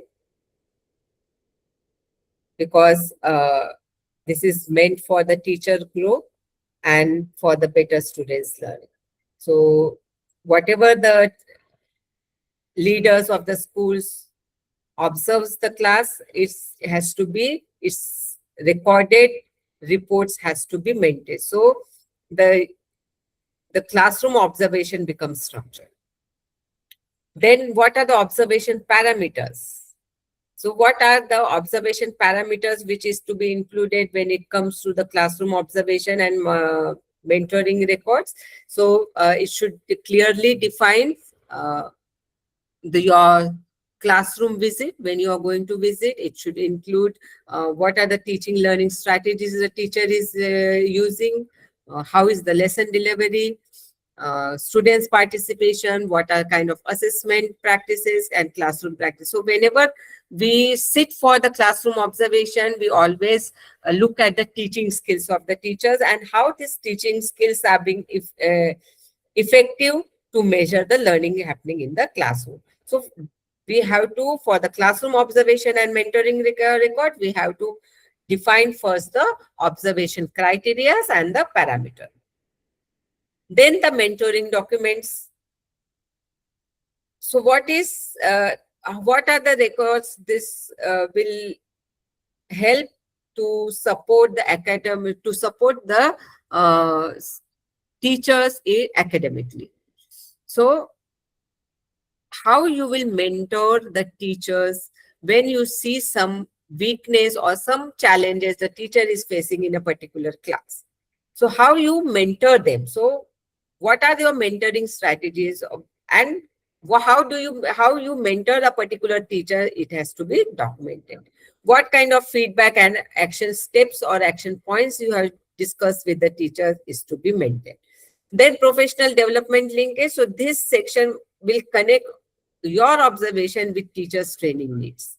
So whatever you observe in your school, the teacher's observation will give you what is the training needs, or what is the training need the teachers requires for your school, where most of your teachers lack when it's come to the teaching pedagogies. So again, this classroom observation and mentoring records will help you to identify the training needs for your teachers. Then follow up and the progress review. So this will help to track whether suggested improvements are being implemented in the school or not. And governance and the monitoring. So this also will help you to focus on academic supervision and leadership review. So overall classroom observation and mentoring records help school create supportive teaching learning environment.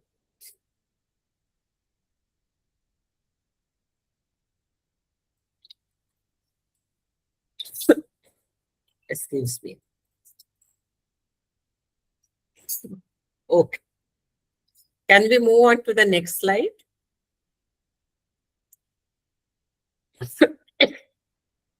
Okay. So, educators, how do you maintain this teacher training and capacity building records? Do you maintain these records in your school? You can please type in the chat box.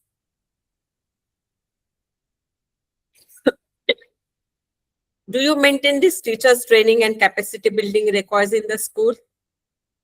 And what is it all about? Yes, yes, ma'am. Okay, okay. And what is it? Can anybody highlight what is it? What is this training and capacity building records? Attendance sheet, okay. Certificates, okay. Yes. Yes. So suppose there are a lot of online and offline workshops are planned for the teachers. In-house CBSE records of the teacher. Okay. Yes. Yes. Yes. Yes. Yes. Exactly. Exactly. So what you are interpreted about this documentation is very much correct. So it is all about what kind of training the teachers are attending, how the reflections are being maintained, uh, what time the particular teachers will go for a particular training, at what part of the academic year the trainings and the workshop will happen, what kind of orientation the teacher requires, and how this training whether this training are focusing on the capacity building of the teachers or not, and how it is all about also the participation evidences like attendance records, certificates, as you have mentioned about the reflection, about the training calendars for the teacher. So your training, teacher training and capacity building records will be about the teacher's calendar, the training calendar of your school, the teacher's reflection after attending the training, the implementation of training in the classroom, the attendance record, the kind of trainings you have attended, the certificates, all this is being covered under this training records. Next. Let's move on to the next. ICT blended learning documentation. Do we have this in our schools? Yes, educators? Do we maintain the records of what kind of ICT we are using in the school? How ICT is integrated in the school? Yes, this is all talking about this documentation is also important because many school has those smart boards.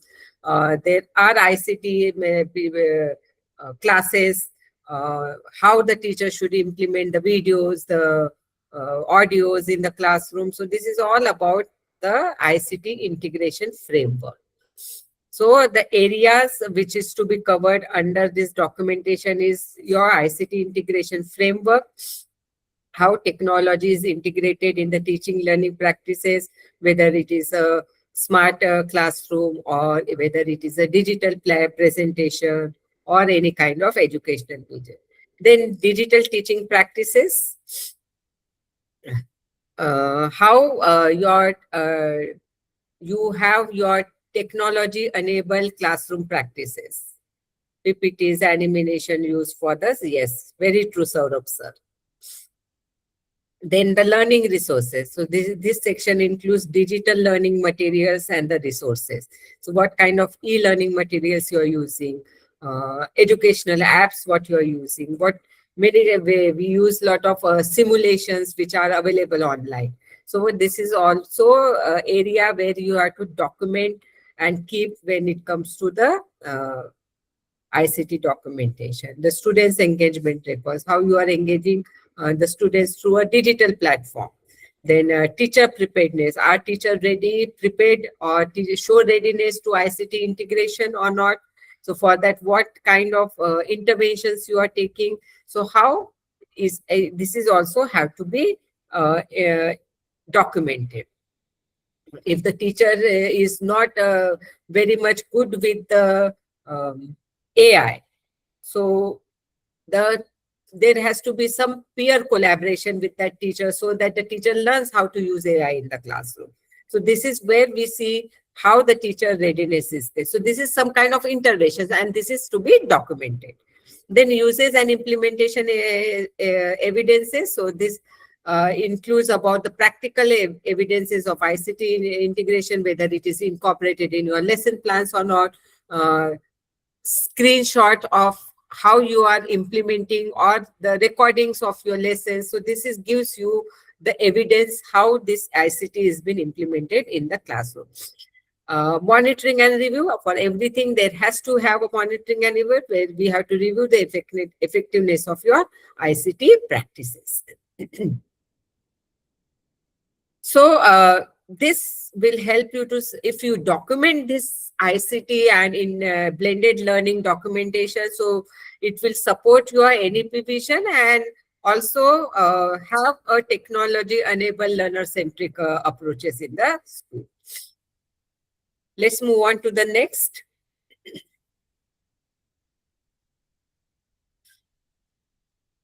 Yeah. So for your academic review and improvement records. So this is a very important say because it helps school continuously review your teaching learning practices and improve students' outcomes. So this is about to know how do school know whether all these efforts are actually effective or not. And there comes your academic review and improvement record. So what are the areas which has to be reviewed for academic? So there has to have a academic review framework. So in the midterm or in the quarterly term, I am going to review the academic progress of my school. So this could be your framework. What kind of academic review system you want to follow and used in your school will be documented as a framework for academic review. Then what are your review parameters? What is that you are going to review in your school? Whether it is a curriculum coverage, whether it is about the teaching practices, whether it is about the assessment outcomes. So what is your focus? So you have to define your review parameters. Then you have to record the reviews, whatever you have to document whatever you have done in your academic audits. Whether it could be through your review reports, through your assessment analysis, or your minutes of the meeting. Suppose you have you observe something and you go and tell in a staff meeting. So that can also be your review records. Then your improvement planning. So this will focus on corrective actions and the improvement strategies. Then follow-up actions. So this will help you to track implementation of after giving them the certain improvement strategies. So if you should have a follow-up action, what is the follow-up action you are going to plan to track your implementation of improvement plan? And even you connect it with the capacity building. So suppose you are given a support, professional development support to a teacher. So to build the capacity of a teacher in the classroom teaching learning practices. So when you are reviewing it, this aspect also has to be covered. So if this teacher has undergone experiential learning training in the year, So what is that? I see the experiential learning implementation in the classroom. I'm so sorry.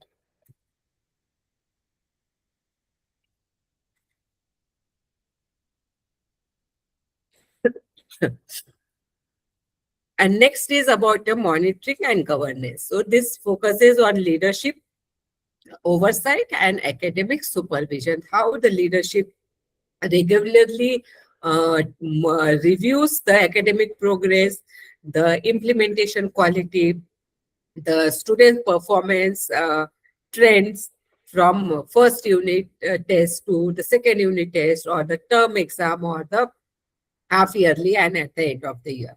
And what is the effectiveness of the interventions where the leaders have suggested. So this will strengthen your continuous improvement process, or the improvement systems of your school. So again, the academic review and the what we call this as a self review of the school, or the internal review of the school. And this has to be documented, and this has to be have in the school. So whenever there is an inspection, this also shows how the school is doing that internal audits. Let's move on to the next.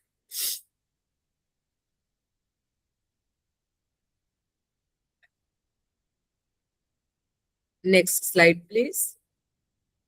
Yeah. Now, the third category of documentation is students' enrichment documentation. Now, here, what are the key areas covered? The club enrichment programs and activity records, students' participation and achievement records. Then 21st century skills development evidence, the art and life skills, vocational education documentation, and the events calendar, portfolios, and program reports. Let's move on to the next slide.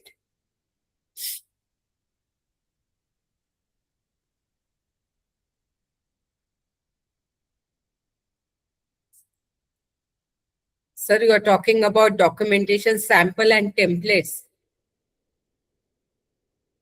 Right, sir? So, sir, see, this is differs from school to school. So what kind of improvement, or what kind of progress, or what kind of school academic aspects they have in the school, accordingly the school makes their own templates and the samples. So the CBSE or the SQAAF gives you a framework how the school has to maintain the documents, but the template or the framework, the sample has to be designed by the school, keeping those parameters which are suggested by the SQAAF to design a document. Right?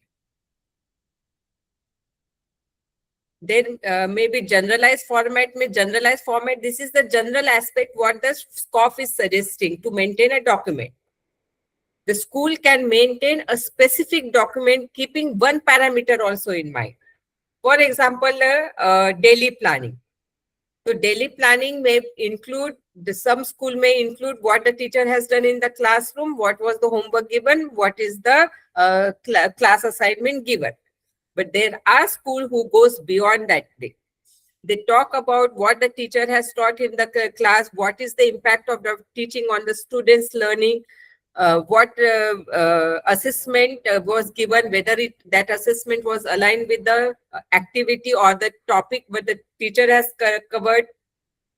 Was this formative format, how the teacher has given used that formative assessment to measure the students' progress and give feedback, whether this is aligned with the academic plan of the school or not. So these are the different parameters the school covers with a particular specific plan.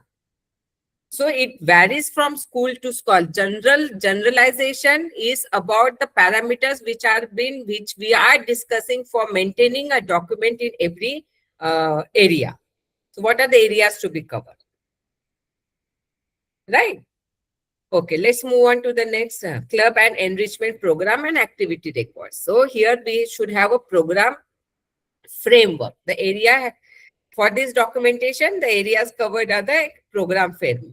So it includes the structured enrichment program and the club activities planned by the school, whether the school should have a science club or the school should have a literacy club or the school should have an eco club or an art club. So this is about your program frame.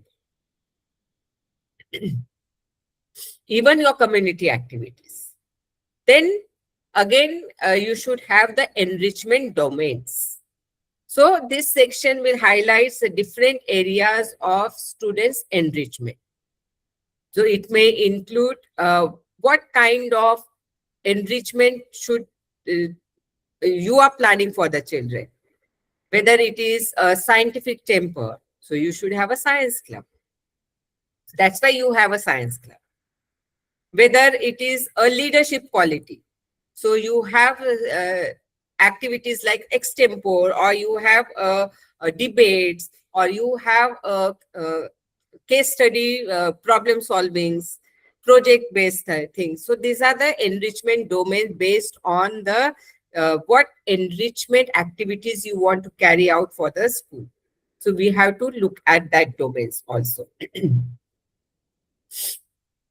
Then about the activity records. So this will include the documentation of enrichment activities conducted throughout the year. So you have a framework, enrichment activity framework, which is clearly focusing on your enrichment domains.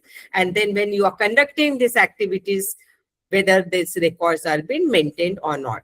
It may include your annual activity plans, your event calendars, your participation records, your club meetings, or your weekly meetings or weekly activities. So this will be your activity records maintenance. Then your students' participation evidence. So it will focus on the students' involvement and engagement. So the records of attendance, the students' roles, the competition, the participation, who has enrolled for the particular competition, who has enrolled for the your house captains records, your club leaders, who are your club leaders, then the who are your event coordinator, who is your discipline coordinator, who are the peer mentors. So all this will be your students' participation evidences. Then learning and development outcomes. So again, this section will reflect the skills developed through your enrichment program. Suppose so skill development through this enrichment program, kind of skill like creativity, skill like collaboration, skill like communication, skill like leadership qualities. And your club activities should focus on this kind of skill. And through these skills, whether we are building this teamwork or not, whether we are building the skill of problem solving, whether we are developing the presentation skills of the children, decision making skill of the children, or the communication skill of the children, which also incorporates as a 21st century skills. So your learning goals, your developmental goals has to be very clear when you are documenting this records for your school. And visual and event documentation, whatever the activities you are conducting, whether it is a science fair or it is a money mela or it is a art exhibition or it is a sports event, it has to be captured through a photographs. And along with the photographs, there has to have some reflections from the students or the parents or visitors who are visiting your school. Then monitoring and governance. It is about the review and the effectiveness of your enrichment program. So you are closely monitoring the enrichment activities which have been carried out in the school, how impactful it is in your school, whether it is showing impact or it is just for the fun sake or the enjoyment sake. So this is how we have to keep the records of your club activities and enrichment program for the school. Next, let us move on to the next slide. I have overshooted the time, I think. Next slide, please. Yes, art, life skills, and vocational education. So again, This also will cover your program framework, whether you are organizing this art and craft activities, music and dance programs or not, life skill sessions or not. So this will give you the entire framework about this aspect of your school. Then the learning domains, as we discussed for the club activities, there has to have the learning domains when it comes to these scholastic activities, like focusing on visual and performing arts, that the communication skill. Then the implementation records. So your annual plans will also should show how you are incorporating this vocational education, this scholastic activities in the classroom, whether this is incorporated through your core subject or you have a dedicated subjects for the art, the vocational subjects, and your life skill classes. Then experiential learning evidences. So a hands-on learning experiential is given to the children or not, to document. So it's the sample of the students' worksheets, the students' demonstration, the field visit, the reflection of the full visit will also help you to have the evidences of this vocational education and the post-scholastic education.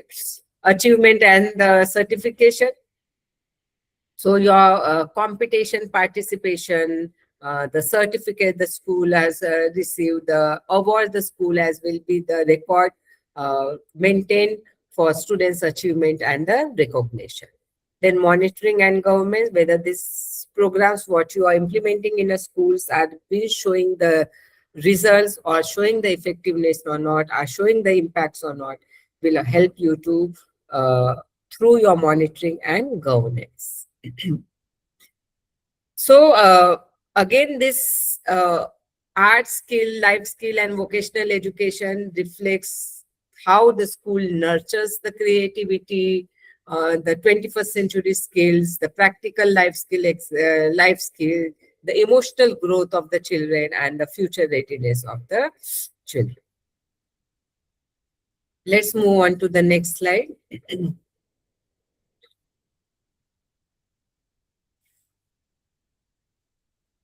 Yeah, students' participation and achievements record.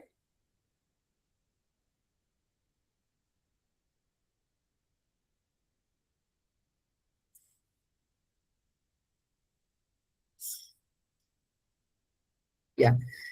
Let's now move on to the students' participation and achievements record. So these records show how students participate, perform, and grow through academic co-curricular activities, sports, culture, leadership, and community-based activities. So again, participation record is what the school has to maintain. Very important to check whether every students of the school is been involved in some or the other activity, whether it could be academic activity, whether it could be sports activity, whether it is a cultural activities or any kind of competition, whether it is a small assembly event. So this participation records has to be maintained when we have to see that the school is giving the opportunity to every child to participate in the school events. Then the participation domains, we have to look at the participation domains. So which highlights the levels and the types of participation, whether it is it may include your intra-school competitions, inter-school competition, whether it is a district level or a state level or a national level event. So we see in our many schools, there are the students who are participating in the Olympiad exams. They participate in spell bee competitions or any kind of quiz competition. The students go for the state level art competitions. So there are certain, so these are the participation domains to at what level you want your school students to participate. So this also has to be documented. Then achievement documents. So when the school students go and participate in any kind of events, what are the school students' accomplishment and recognition? So it has to be documented as a or maintained as an evidence of certificates or the awards or the merit record or a medal. So this becomes an evidence that yes, we have planned this inter-school competition or the district level competition. My students have gone, and this is the evidence of their achievement. The students' performance evidences. So this will be about the participation list, event reports, the project outcomes, and the students' work samples. How the students are contributing in a particular, for the particular event or the activity of the school. That becomes your evidence. Then progress and representation tracking. So again, this record will be to focus on the participation trend and the representation.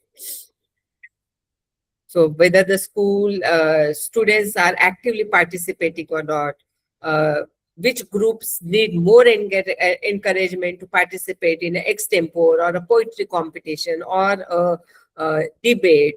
So this is where you are maintaining the progress and representation of the students who participate in the kind of events you host in your school. Visual support evidence, the photographs, the display boards, your event highlights, the reflection, whether it is, if there is a media coverage, that also becomes your evidence. And it is also visual evidence. So this kind of visual evidence is also you have to maintain. And then the continuous monitoring and the review of the activities and the participation analysis of the children, achievement analysis of the children when they go for the different competitions, and what is the encouragement strategies you are using to make that all students participate in all kind of the activities. So when we look at this document, students participation and achievement records, so it helps to help school to encourage holistic students growth, active participation, confidence building, and the leadership, and also helps the school to understand what kind of talent each child possesses. So every child has some kind of the other talents, and this recognition will help school to develop a confident and capable and all-rounder learners in their schools. Let's move on to the next. So next is about the 21st century skills and the skill development evidence. So it is about the skill development. So what kind of skill we are going to structure out for the future ready education and future ready skills which are required for the students' growth. Then we have to decide on the core skill development, core skill domains, which will be the 21st century skills like critical thinking, the 4 C's, the problem solving, leadership, and very new nowadays is about the entrepreneurship. So again, we have to look at all these skills, what we are going to develop when we talk about the 21st century school. Then the program activities. So what kind of programs we are hosting in a school or giving the opportunities to the school, to the student to enhance this 21st century skill. Are we conducting those club activities? Are we organizing those STEM sessions? Are we having those public speaking competitions, the coding workshops? So this will help to understand what kind of is your school's 21st century school on. Then students' outcome and artifacts. So this is again the evidence which you have to be created,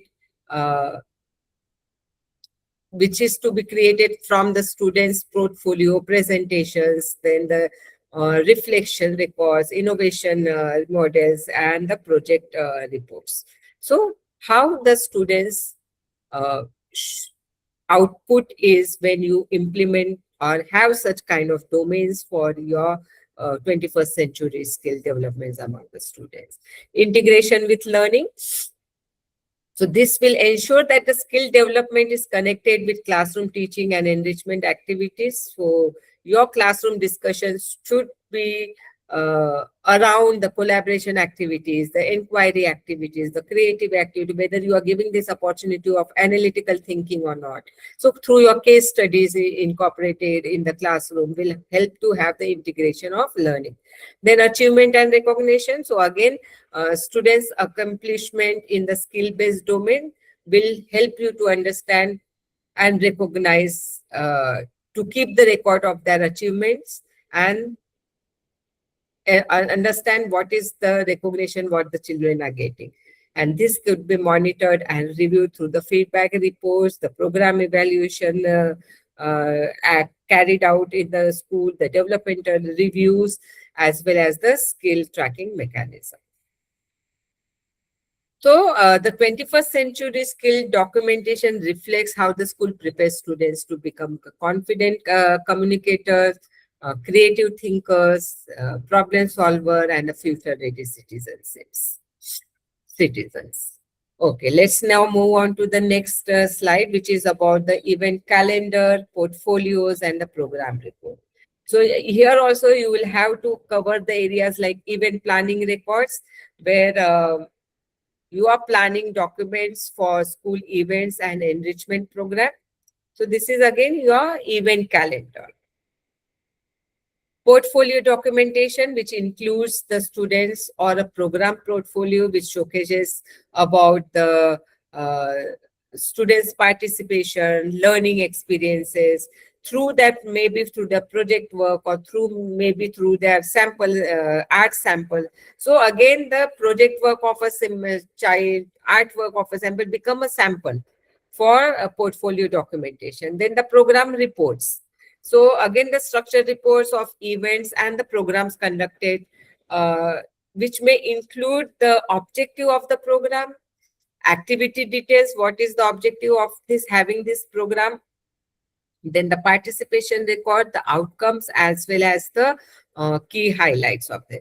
The supporting documents like the visuals of either the photographs of the event, the invitation or the flyer you make for that to share with the other schools, the circulars you take out, or the attendance record, the certification, the presentation records, all this will come as supporting evidence for the schools. Then we have the learning and developmental outcomes. So again, this will support students' learning. So this will help you to reflect how you are supporting the skill development of the children. Then achievement highlights.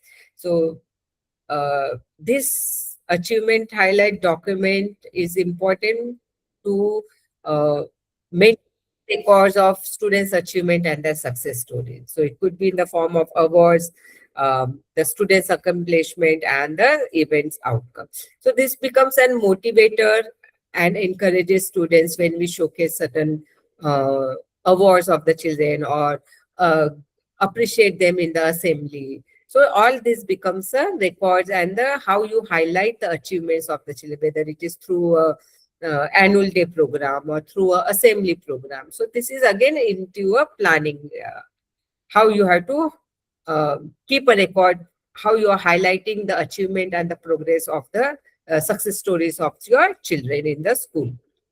Monitoring and review, whatever you do for the students' events, participation and all, it has to be critically monitored and reviewed, and accordingly the action steps has to be taken to strengthen your future planning when it comes to your events and the programs what you held in the school.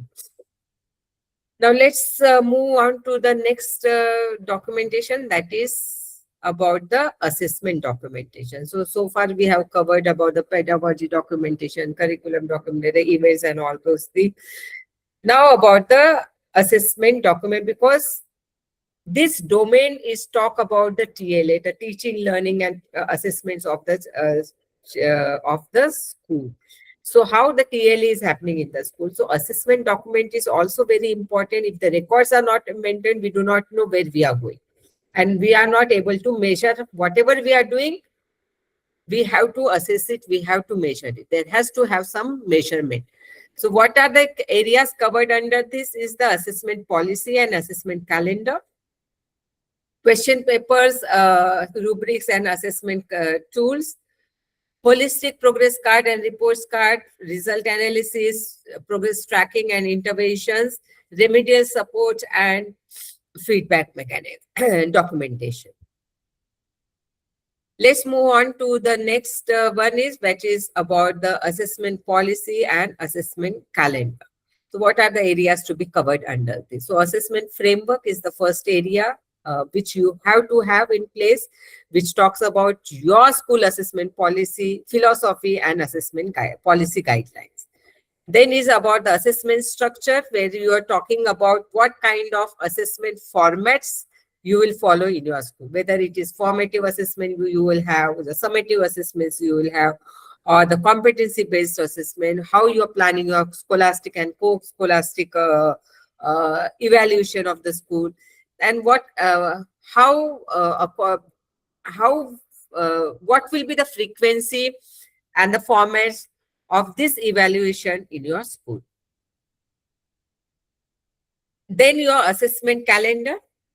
So it may include your yearly assessment schedule. So this yearly assessment schedule may have your unit tests, your term exams, your practical assessments, your project submission, and the reporting timeline. Then the roles and guidelines. So this area will explain assessments, responsibilities, and procedures. So it may include your assessment protocols, the moderation practices, the stakeholders' responsibilities, and academic expectation. So many times in a school, we always have, there is a examination committee who looks, there are the teachers who are setting papers, who will be the evaluator, who will be the moderator of this lesson, this question paper, and what is the feedback mechanism is followed in the school. So that is where we define the roles and guidelines when it comes to the assessment documentation in the school. Then the communication records. So how this assessment related communication is happening in the school, whether it is through a circular, whether it is through a timetable, whether it is through a mail. So all this has to be recorded and kept. How are the exam schedule communicated to the parents?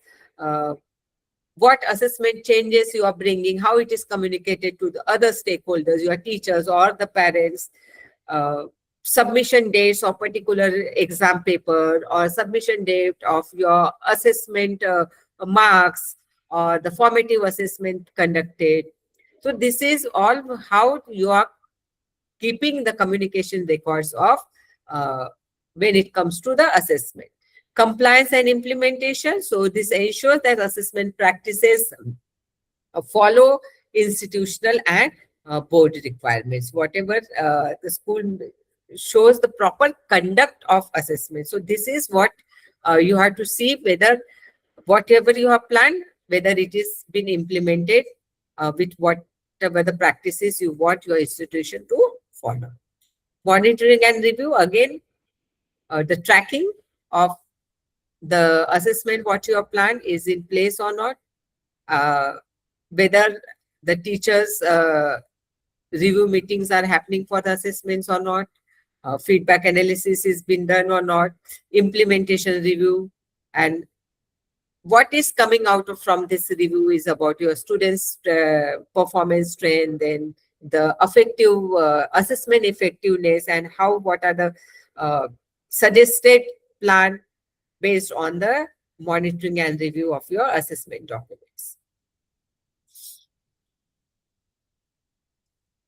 So overall, this document is to be maintained so that to ensure that your school assessment is planned, it is fair, it is transparent, it is competency-based, and also focuses on the students' development and the growth. Let's move on to the next one.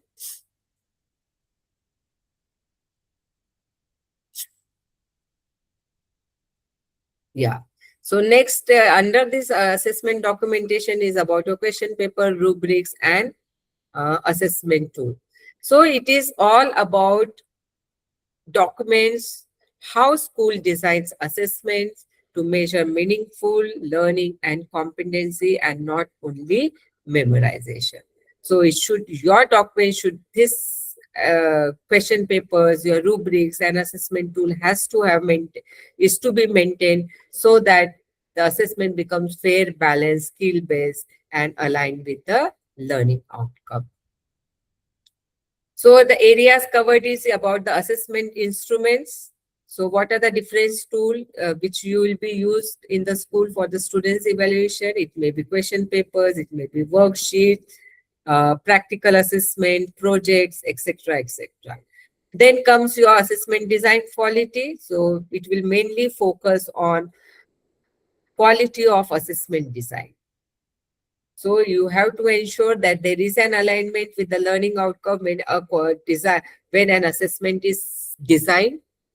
There has to be the competency-based questions, whether it is when it is a written pen and paper test, appropriate cognitive layers, the levels of the Bloom's level has to be incorporated when you are designing a question paper or any kind of formative task. There has to be a variety of question types, and the question paper has to be a balanced. So balanced structure paper has to be there when it comes to the pen and paper test examination. Rubric and evaluation criteria. So scoring rubrics and evaluation standards has to be defined, where it includes the performance indicator, marking scheme, criteria based assessment framework, so that everybody knows on what criteria and rubrics am I going to assess or I am going to be evaluated. Then competency based assessment evidences. So this will reflect the skill-based and application-oriented assessment practices of the school. So this aspect also, as a school, we have to look into when we are planning, when the teachers are planning their question papers or rubrics and assessments. So when we look at this aspect of competency-based assessment, whether these competency-based evidences are being reflected from their question paper, from the rubric what they are teaching. Are they assessing the competency-based competencies of the children? So those evidences has to be maintained. Moderation and review. So again, the focus has to be on the quality checks of the assessment, paper review records, or the validation process, or the standardized mechanism of the school and the modern practices what you follow. Implementation evidences, so it has to be the actual records of assessment implementation. So you may include your sample question paper, the assessment formats, subject-wise evaluation records, and administered assessment tools. So the school has to maintain the files of these question papers, the rubrics, or the kind of formative assessment they have taken, whether it is an activity-based formative assessment. So the records of this has to be maintained and has to be seen whether and evaluated. How the implementation is being evaluated in the school. So this will help to have evidence of assessment practice, and then it has to be monitored and seen whether the continuous improvement is happening in the assessment practices. Now let us understand the important aspect of assessment documentation, that is about holistic progress card and report cards. Let's move on to the next slide.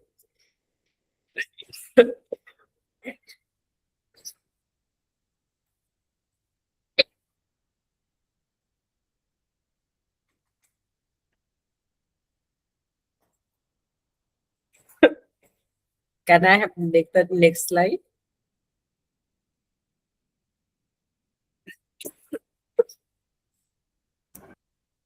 Okay. So now this is very much in trend, and this term is with holistic HPC.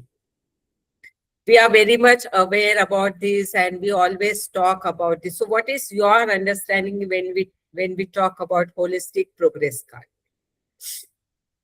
Can you type in the chat box?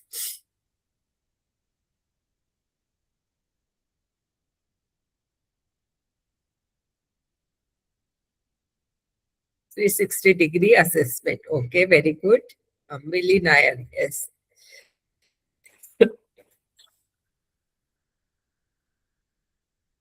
Yes, HPC is 360-degree assessment, overall assessment. What is this overall? All-round development of a child. Yes. Yes. So it is about the overall development of a child. Is it talking about the only marks, or is it something else?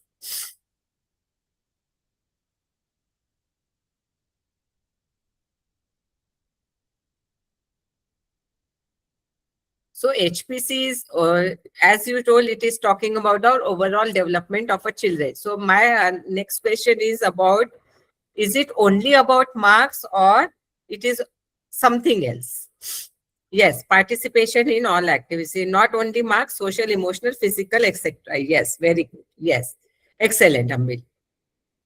Yes, so when we talk about holistic progress card, it is not only marks, but it is overall growth of a children or overall growth of the student. So the major shift to have this holistic progress card is from traditional report card to the holistic students development. And what are the areas which we have to cover under it is about progress reporting framework. So this section, this area will include the system for reporting students' progress. It may focus on students' academic performance, the holistic development, how the behavioral change we see, and the competency-based progress reporting. If a child is shy in the classroom, how I am helping out to make that child confident enough in the classroom. And that is what I have to measure. And this will help me to measure through my the activities which I plan in the school, the documentation what I kept in my school. So this is what I have to measure. So progress reporting framework has to be the structure system of reporting this progress has to be have in the school, which will focus on their academic performance, holistic development, as well as whatever the competencies they are developing. Then report, what are the reporting components? So it may include different areas which are covered in the report card. It may include about the scholastic achievement, post-scholastic achievement, skills, what they have developed, the participation in the events and the activities of the skill, behavior indicators, about the teacher's remark. We have the students profile for that. We want our students to be reflective practitioners, the problem solvers. So what kind of the teachers are giving the remark, which can be through your anecdotal record, which is basically for the behavior aspects, and the developmental feedback. So this will all will be your reporting components for the to document. Then your assessment integration. So this section will ensure that the report cards are connected with the assessment practice. So it may include about your formative assessment, summative assessment, competency-based evaluation, and the holistic assessment practices. It may be through your project work, your oral activities, students' classroom participation, and as well as your students' examination performance. So how it is, this aspect also has to be covered, where you see the assessment integration with your report card. Then measure the students' growth through your tracking. So how the students have progressed over time. whether it is a learning achievement or it is a skill development or whether it is a development. Then the feedback and communication. So this will include the communication between the school, students and parents. So this may be through the teacher's remark. So many times we write the remarks in our annual reports, or when we give a certain weekly reports to a parents, or when the parents come and meet. So when we say something to a parent, it has to be recorded. So teachers remark, the parents interaction records, the students feedback, then the progress sharing mechanism. All this will be as a feedback mechanism for your school. Compliance and format has to be taken care, which ensure that the report cards follow the school and the board's guidelines. So there has to be have a standardized format for every school according to the guidelines provided by the board, as well as what the school is trying to apply, which may be through your assessment policy and your institutional compliances. Then monitoring and review, which is again ongoing for effectiveness of the whatever the practices or the whatever the actions you implement in the classroom. And so holistic progress card will help school move from reporting marks to the reporting growth, which is again the NEP vision. So again, the records of how the holistic report progress cards are being maintained, are being implemented in school will help you to understand that yes, you are on the lines of quality education. Let's move on to the next slide.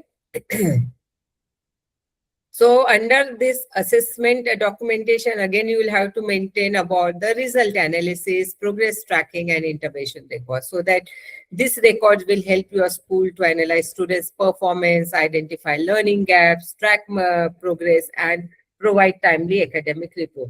So many schools do that. They do for performance analysis whenever there is a term exam and it gets over, the marks are ready in an Excel or in on your portal. The school does this performance analysis. Many schools does this the subject-wise analysis. Many schools does this question-wise analysis. So this will help you to understand how you are on the progressive path and how you want to achieve the quality education in your school. The progress tracking also focus on the continuous monitoring of the students. It may be through your individual students' performance, class-wise analysis, growth monitoring, as well as the achievement benchmarking. Then the gap identification. School does this, identify the areas where the students require support. So this will help to understand the learning gaps in their practices, what they follow, understand what are the areas which are not performing as per their expectation, what is that what is that lacking when it comes to the competency development in the school, what is that what is the intervention they need to have when it comes to understand the students' need. So for gap identification also, the school's result analysis has to gap identification, documentation has to be kept in mind so that you understand what are the gap analysis, and this will help you to understand what are the learning gaps, and you can provide your targeted academic intervention. Then the intervention document is, yes, you understand the learning gap in the school. What are the interventions you are providing? That has to be documented, whether it is a remedial class or a small group teaching or one-on teaching. So this is the intervention which is to be documented. Then the review and follow, again the same monitoring and the effectiveness of your interventions you have to see, whether it will include your timely reviews, reassessment of your outcomes, then the instructional adjustment and your follow-up record. So this will help you to help the school whether the interventions are working in your school or not. Then the stakeholder communication. So communication related to student progress and support is what about the stakeholder communication. So timely updates to the parents, teacher review discussions, then the counseling records will all uh, will be documented so that you understand that there is a proper communication happening and there are no communication gap to build a stronger support for the children. Monitoring and governance, timely reviews, and continue to check the continuous academic performance. So result analysis, progress tracking and intervention helps school move from conducting assessment to improving students' learning experiences. Okay, now let's understand the next document under the assessment documentation, that is about the remedial support and feedback documentation. So what additional academic support do you provide to help and guide for the improvement? So support framework, academic support systems, what we will create for, that is what you have to document. Then what are the remedial intervention records, whether you are giving them the remedial teaching, asking teachers to make a remedial teaching plan or a differentiated instruction assessments, or teaching differentiated teaching methods, or any subject support. So this is the what kind of interventions when you are planning when it comes to the remediation to support the learners. Then learner identification, very important. Many times we have to identify the students, what is their exact needs, why they are not showing that improvement after certain things. So this is entire assessment analysis. Through your assessment analysis, through your classroom observation, through academic review finding, even on a daily basis teachers interaction, you will help us to identify the learners' need. Then feedback documentation has to be there, which includes the teacher feedbacks and what learning guide, what the teacher has given the guidance to for the learner. So it may include assessment feedback given, the progress note, the improvement suggestions, and the teacher's observations will be like a constructive feedback for the school to maintain. Then progress monitoring to track the effectiveness of remedial support. So it may include follow-up assessment. So when you track this progress of the remediation or the support what you are giving, it will help. It may include what kind of follow-up supports assessments needs to be implemented. You have to track again that improvement, review of intervention, as well as the how you can adjust the instructional language or instructional methods of your class. Then the stakeholder communication, again, how you communicate with the parents and the support system, whether it will be through your parents meeting, or if it is really a critical case or the child is really not showing the improvement, how you are going to hold a meeting with the parent. So all this has to be very, very clearly documented, how you are going to communicate so that the system becomes very collaborative and transparent. Then the monitoring and review, how this will focus on how leadership reviews and checks the program effectiveness. So it may be academic oversight of the program, the support program evaluation, and the continuous learner review, progress review. So leaders also play an important role to monitor and evaluate the whatever the interventions or whatever the progress they want to see, interventions they are carrying, what progress these interventions are showing in the school. Now let us understand another a very important area of the school, that is the another documentation which is required for the foundational stage, the FLN documentation. Can we have a next slide?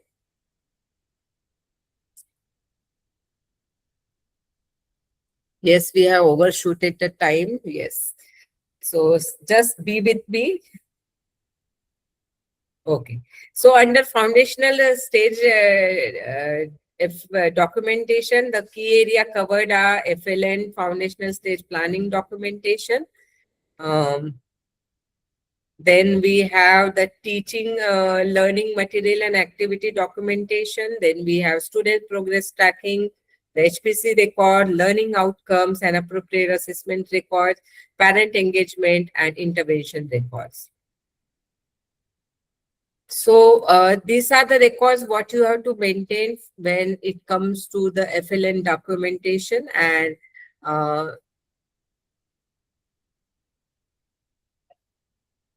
how you as a school will reflect on this documentation and build a strong foundational competencies through structured planning, monitoring and evaluation. Okay, let's move on to the next slide. So one by one, we will see what is to be covered, what are the areas to be covered under every document, that is FLN Foundation Power State Planning document. So planning framework, which includes structure planning for foundational stage learning. It may compromise of your goals, developmental expectation and curriculum alignment. Then curriculum planning, it will include about your annual plan for the FLN program, term-wise plan, your thematic planning, and your integration of learning, literacy, numeracy, and developmental code. Then your pedagogical planning, which should focus on child-friendly teaching approaches, whether you have incorporated a play-based teaching methodologies or activity-driven instructions or experiential learning or child-centric classroom. Then the learning resource planning, what is the resources you are providing or the teaching learning material which you will make available for success of FLN program, that is whether you will have you require flashcards or whether you require storybooks, manipulatives, or kind of activity kits or soft toys or any classroom learning aid. So this also planning. The learning resources also has to be documented. What is the resources required for the success of FLN program in the school. Then assessment and progress planning also has to be done. So age appropriate assessment and progress tracking has to be done, whether it should be through observation based assessment or the developmental tracking or the formative checks. All has to be kept in mind when you are making a documentation for foundational stage or FLN program. Inclusivity and the support measures. So to understand the learners and the readiness and the needs, are you planning whether the differentiated support is there or not, whether learner readiness planning is there or not. So all has to be included. Then monitoring the review, the continuous planning implementation and classroom readiness has to be reviewed. Then so for the overall FLN documents should reflect how school provide the joyful learning, child-centered teaching, strong foundational literacy and numeracy, age-appropriate support, and the holistic early child development. So this document should all focus on how this program should get successful in the school through proper documentation through structured documentation, which incorporating all the requirement of NEP. Let's now understand the learning outcome and age-appropriate assessment records for this program. So again, here you will have to refer to the learning outcome framework. What are the learning outcomes framework, which may include age-appropriate development and learning outcomes, which are aligned with the FLN goals. Then assessment practices, which has to be child friendly. Then development tracking, which must focus on monitoring child development over time. Then assessment evidences, so which may include the records used to document learning progress, like checklists, like worksheets, like students' work sample. Then learner support linkage, so how assessment findings will support the learner. So it could be through your remediation, individual support, differentiated activities. Then parent communication, how the sharing, how you should share the developmental progress of a child with parents when it comes to FLN. And then is the monitoring and review, continuous monitoring of this learning outcome and assessment practices, which includes outcome audit review, then the learner progression tracking. So continuous monitoring and review is always there when you want to have a successful implementation of any program which you are planning. Let's move on to the next one, that is the,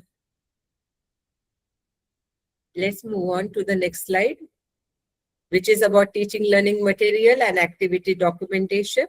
So again, the areas to cover under this is learning resources, as we told, age-appropriate resources for the school, for the children, teaching learning materials, which should be age-appropriate.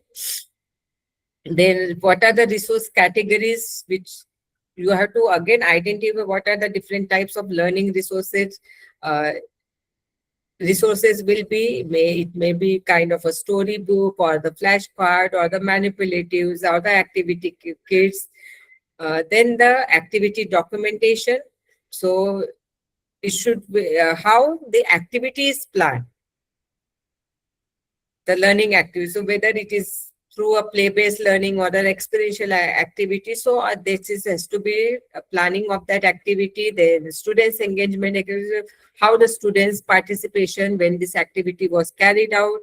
So this records also has to be maintained either through the active participation records or the sample students' work or the classroom displays. Then curriculum linkage, so that you ensure that the resources and the activities are linked with FLN goal and the curriculum outcome. So if your storytelling activity is carried out in the school, how it is supporting the vocabulary development, listening skill, communication, and imagination. So this kind of documentation has to be done when we are talking about some kind of interdisciplinary link or integrated activities.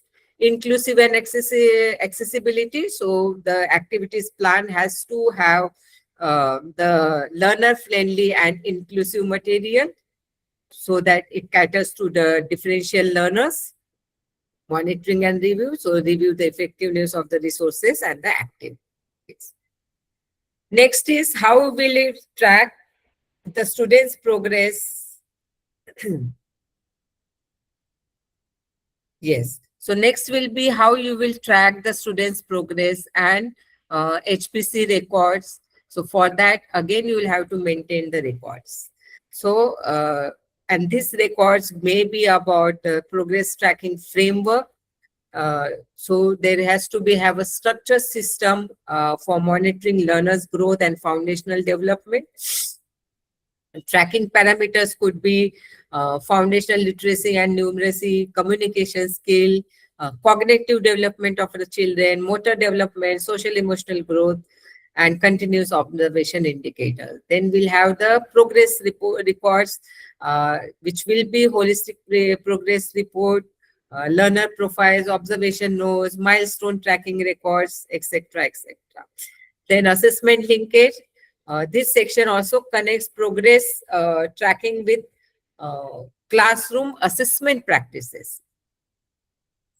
So your progress tracking will measure ongoing classroom observations. Progress tracking could be through your ongoing classroom observation, age-appropriate assessments, as well as the developmental review inputs. Then your feedback and support measures should be in place. So how you will want to support the learners, and how you will measure, how you will give the feedback, that also has to be documented through whether it could be a teacher's feedback or through the remedial inputs or through a learner support plan. So it has to be documented when it comes to the feedback and support measure. Then parent communication, so sharing learning progress with the parents, maybe through the parent interaction, progress sharing notes, or through guidance for home support, all that. Then monitoring and review. So again, regular review of learner progression and support effectiveness. So this will include the progress review meeting, the reporting consistency check, evaluation of support measure.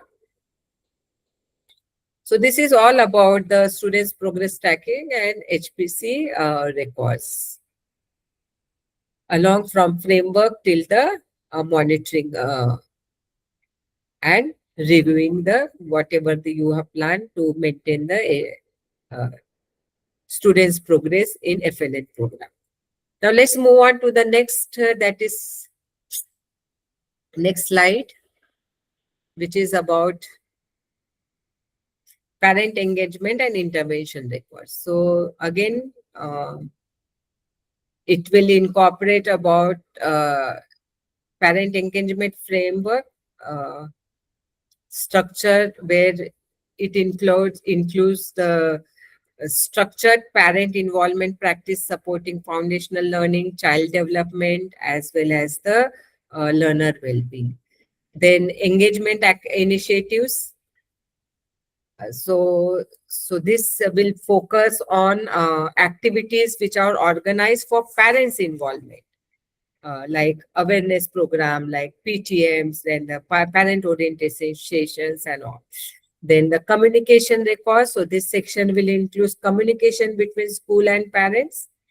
And for example, many times we discuss about the child's strengths and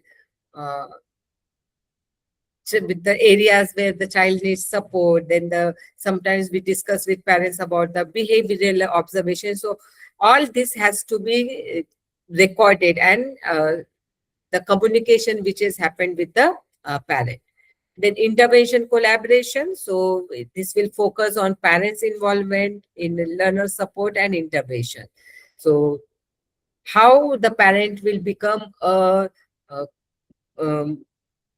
how the parent will collaborate with the school for the remedial support, for any developmental interview, what the parent should support when it comes to the development of a child, and what are the home reinforcement we suggest parents for the to see the progress in the children.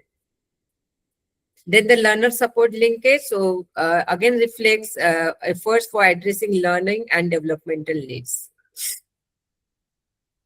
Participation evidences, it is also about the records of parents' participation, and it may include the attendance records, program participation data, as well as the parent feedback form. Monitoring again and review, it is on reviewing the effectiveness of parent engagement. So this parent engagement and intervention records reflects how school builds strong partnership with parents to support the foundational literacy and numeracy for the holistic child development and the well-being, emotional well-being of the children. Okay. Now that's all. This is all about the documentation, what we have to maintain as a school when it comes to the quality assurance of the school. Let us look at the case study now. Okay. So now this is the case study. A school confidently enters its SQAAF Domain 1, review believing its academic systems were strong and honestly, many good things were happening. Teachers were teaching sincerely, activities were happening regularly, assessments were conducted, student support was provided. Excuse me.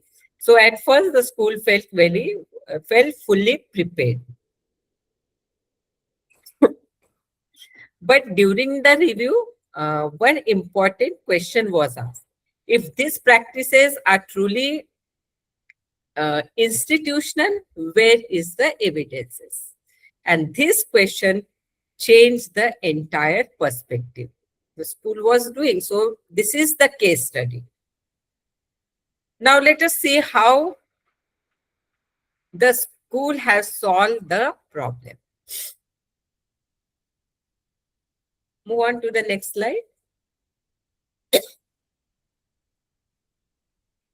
Yeah.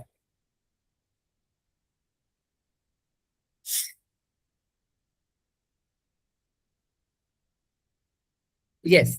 So now how the school has solved the problem? So this is the, the school has changed its thinking from what files do we have to what systems can we consistently demonstrate. And this is very powerful shift. So they have the mindset shift. So, and this is a very powerful shift because SQAAF is not about collecting the random documents, but it is about showing that strong academic systems are functioning consistently in the school. And that is what they have to practice. We as a school have to practice the system documentation. And what they have implemented, the mapped academic practices against required documentation where they map the lesson plans, the HPCs, the assessment, the remedial supports and all. Then they have identified the gaps between the practice and evidence through their mapping. Then they have standardized key formats on ownership. So they have created the common formats and assigned responsibilities. And then they had standardized lesson plan format, observation formats, assessment analysis formats, HPC format. And this created consistency across the entire school. And then also they have another implementation where they have introduced periodic academic documentation review.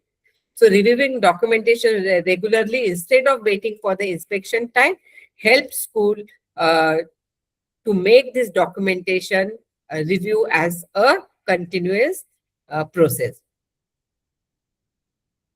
Yes, Saurabh, yes, not relying on the documentation, but reviewing also. Yes. So what is our learning from this case study?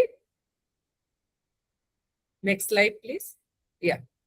So what is the learning? The biggest lesson from this case study is that the strong school do not prepare documents only for inspection, but they build systems where practices are structured, evidence is continuously maintained, monitoring is regular, and improvement becomes a part of school culture. And also, school realized that that documentation is not for exposing the weaknesses. It was revealing the hidden gaps in the system. And this changed the school entire approach. And they understood that documentation is not for criticism, but it is actually for clarity, monitoring, improvement, and the strengthening the system.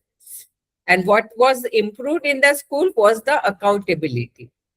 So that the responsibility becomes documented, then people become more accountable. Then the consistency improved. So practices become uniform across classes and the department. Then the interventions became trackable, because the school could not clearly track, the learner's support now. And the leadership visibility strengthened, because the school leaders got a clear picture of academic functioning, and this strengthened their academic governance. So what we can conclude? So the biggest learning from this case study is that the SQAAF document does not ask whether good work is happening. It asks about, is the work systematic? Is it sustainable? Is it consistently implemented? And can it be demonstrated through evidence?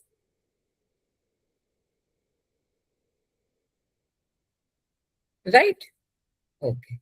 So on your screen, these are the supporting documents which you can maintain.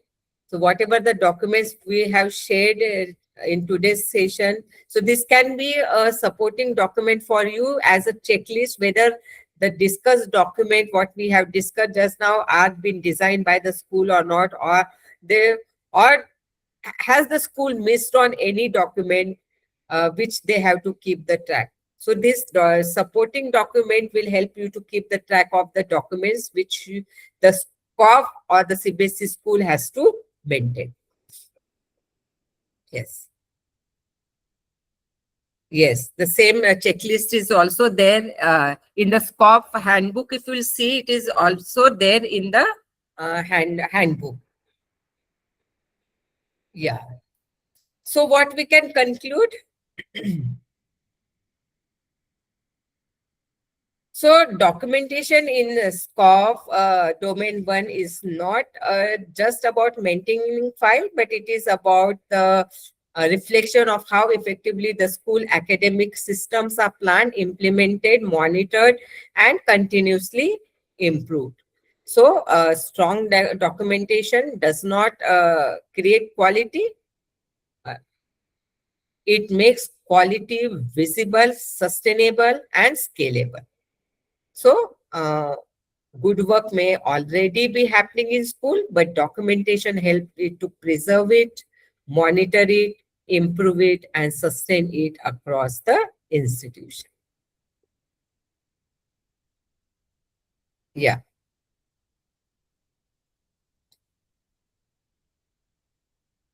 So, SQAAF is mandatory. As the CBSE affiliated schools and non-CBSE schools to have to submit the self-assessment under this SQAAF program. So who is this for? So it is applies for this all CBSE schools across country and abroad. When to submit? Final date for submission is 31st December 2026. Where to submit? It has to be submitted on the official SQAAF portal by using your login details. What should school prepare for? School needs to prepare over about 1,500 plus documents and evidences as per the defined by the SQAAF handbook. How will CBSE inspection occur? So after submission, the peer assessor team will be assigned, and this peer assessment team will physically visit your school to verify documentation, interact with stakeholders, and assess overall implementation. What exactly the needs to be submitted? The school needs to upload two key components, that is the complete SQAAF self-assessment and a well-structured self-improvement plan based on their finding. So, so it is now the opportunity for your school to introspect, innovate, and institutionalize excellence. So you can start your preparation now and because quality is a journey and not a destination. Yeah. So now that we have explored the SQAAF self-assessment process, let us move on to the next important bit, that is uh, CBSE SQAAF inspection. So how are they conducted and what can you expect? So the primary aim of inspection is not just to evaluate, but is to promote self-evaluation, self-improvement. The inspection process is focusing on the process orientation and on a long-term quality improvement of the school. Duration of inspection is continuous and ongoing. Target group for CBSE SQAAF inspection is all schools, and this inspection process is applied to all schools at that are using SQAAF and self-assessment, including both CBSE and non-CBSE school. Support during the inspection. So during inspection, school will receive detailed improvement, self-improvement descriptor, which will help them understand the strength and areas of growth. Outcome of inspection. This inspection is a tool for growth, and it encourages school to set specific goals and develop a roadmap for improvements. So instead of rating system, the process focuses on actionable feedback and growth opportunities. So start preparing early and view this inspection as a catalyst for positive change. So now I would also like to appreciate the wonderful efforts of the Luneblaze team for the remarkable support they extend to school in the area of accreditation and the quality enhancements. So that team works hand in hand with school to simplify processes like CBSE SQAAF, documentation, self-assessment, policy planning, and implementation practices. Uh, what I truly admire about this Luneblaze is that they do not just guide school for inspection readiness, but they help build sustainable academic systems and culture of continuous improvement. That training session, the one which we are having now, the mentoring, and the practical approach makes the entire accreditation journey much more meaningful, organized, and achievable for school through their support. So with this, now I invite Smriti from the Luneblaze team to guide you further on school accreditation needs. Thank you. Thank you so much, ma'am, for your appreciating words. And entirely, this entire session was too insightful and enriching. And it has helped us all understand that, the documentation in SQAAF Domain 1 is far more than the collection of records. It is, the reflection of schools' academic planning, pedagogical intent, assessment practices, and commitment to quality education. And I'm pretty sure that today's discussion has provided us all with the valuable clarity on how the meaningful documentation, not only compliance, but also institutional preparations, consistency, reflection, and the continuous improvement. And the way you simplified the expectations around the curriculum, pedagogy assessment, student enrichment, and the FLN documentation, this has actually made the process, far more practical and approachable for all of us present here. And, what stands out most is the understanding that effective documentation is not an isolated administrative task. It is deeply connected to our everyday academic functioning of the school, where planning, implementation, monitoring, evidence building must work together in a structured manner. And so accordingly at Luneblaze, we work closely with the school, support exactly this journey, helping them strengthen their quality systems, align documentation with score expectations, build practical implementation-ready frameworks that are both sustainable and meaningful. And we are also providing them already ready-to-made the frameworks and the samples for all these documents that we have just discussed today. Our focus is on making the quality processes simpler, more structured, and actionable through the expert guidance, institutional handholding, training, and the continuous support. So that you all, the schools, can move beyond compliance and confidently build systems that reflect authentic quality practices. So once again, we sincerely thank you for sharing, ma'am, for your expertise and the valuable insight. And in the SQAAF domain one. And moreover, with that, would like to share that we have been helping close to 100 plus schools in their SQAAF implementation journey. A few of them you can see, mentioned over here. We have helped them to strengthen their internal institutional quality systems, implement SQAAF in a more structured, practical, and sustainable manner. If your school is looking to strengthen its documentation practices, streamline SQAAF implementation, or build more effective internal quality processes, we invite you to to use the link displayed on your screen to schedule a complimentary consultation with our team. This will give us all an opportunity to understand your institution's current system, specific priorities, and area of focus, and explore that how Luneblaze can support you in strengthening your SQAAF readiness documentation frameworks and the overall quality enhancement journey in a more meaningful and implementation focused way. So let's move ahead, and we'd like to share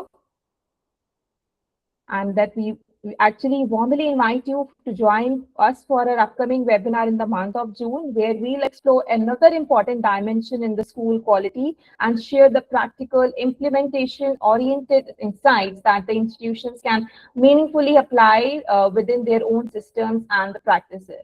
We look forward to welcome you all again and continuing this shared journey of strengthening institutional excellence and quality education together.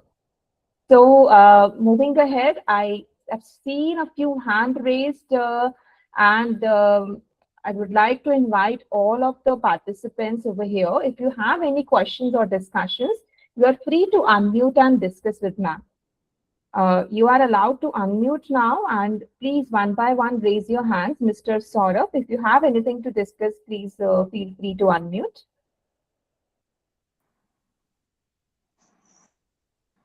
Good evening, ma'am. This is Saurabh from DBS. I want to know, I have last 3 years records for the SQAAF, and this year we have a revised affiliation. And it is more than sufficient, or we need a previous data also for the affiliation? Sir, the previous record will be very much important for the affiliation process, sir. So the affiliation committee will understand the school is already following the quality education of maintaining this document and showing that how you are maintaining this documentation and implementing in the school. So that will really help you to strengthen your affiliation process, sir. And for current year also, you will have to maintain this documentation and see which documentation were lacking last year. So, or in the previous year. So that is your history, that the school is following this process of documentation, which is very much required for the affiliation as well as the quality checks of the schools. Right. So whatever during the previous, sorry for the interruption. During previous affiliation, we have all the records, but moreover, data is added now. So that's why I'm asking. That is including the part of the same, or we can also. They will also able to check the previous data, or they will be continue with the next one. That's why I'm asking these questions. No, but you will produce the evidences. Last year also you have this documentation kept. Yes, we have. So we had followed this documentation. This year, these are our documents. So the team will also understand the school is already following the quality parameters for the school. And then that becomes a additional point for your affiliation. The school is following all the parameters which are required for the affiliation process. So previous year's records as well as the current year's records, and whichever is missing, which is required for affiliation, if it is documented well, if it is recorded well, that will surely help you for the fastest affiliation process. Okay. Yes, sir. Uh, One last question uh, is the affiliation is online or offline? They will be come to the school, or it will be only the online, or they will be asking for the documentation? So as per my knowledge, what we have seen certain during our COVID time, there were many offline affiliation procedures happening. The school authorities used to show them through virtual cameras. Okay, this has Okay. been implemented. This is shown that they used to ask for a lot of scanned copies. So nowadays it is along with the scanned copies or the documentation they require. They many times they ask you to upload. But if physically certain things are to be observed, they will definitely visit your school. Okay. Thank you so much, ma'am. Thank you. Thank you, sir. Thank you for the question. And sorry that we have overshooted the time because this was a lengthy module, and it is not that we have to just touch based on one particular topic. Instead, without going into the depth of it, what is to be required, what are the parameters to be required to maintain a particular topic. So what that is why we have to have that elaboration discussion on every documentation, and really we have overshooted time by 1.5 hours. We are really extremely sorry for that, and thank you for bearing with us, and you are still there till the end of the session. Really, it Yeah, means that you are dedicated educators, and you look forward for the quality education for our children, for our yeah, 21st century learners. Thank you so much. absolutely. Anything else? Any Anyone, questions from the anyone can share participants? any question? Any questions from the participants? Please, you can raise your hand and unmute yourself. Still, if you have any questions, you can definitely use the webinars at luneblaze.com. Share your questions over there and we'll definitely answer it to you. Yeah. Yeah. Yeah, so I think let's conclude the webinar then. Thank The you. session. Thank you so much. Thank you so much, everyone. And thank you so much, ma'am. And you have actually helped us all, to excel in the documentation, majorly in the SQAAF Domain 1. So this session have given us all a clarity on how the documentation across, the different parameters we discussed can serve as a meaningful evidence of institutional practices when approached in a more structured and a purposeful way. So it reinforces an important perspective that strong documentation is not an isolated administrative task, but an internal part of an effective academic functioning. And I'm sure that today's thing has provided us all with a clear direction on how we can strengthen our processes meaningfully within our own institutions. And I would like to extend my sincere appreciation to all the participants for being here with us for too long. Your active engagement and commitment to strengthening the quality education in your schools are what make these sessions truly more impactful. So before we conclude, we request you to kindly share the feedback to the link provided in the chat section. You'll also get the same feedback link in the WhatsApp groups where you are associated with us. Your inputs will definitely help us, to design more relevant, focused, and meaningful learning opportunities for you. Participation certificates will be shared on your registered email IDs within the coming week. And at Luneblaze, we remain committed to supporting schools in building strong quality systems, strengthening SQAAF implementation, and enabling sustainable institution excellence. Thank you once again for everyone being a part of today's webinar. And we look forward to reconnecting with you in our upcoming webinars and continuing this journey of quality enhancement together.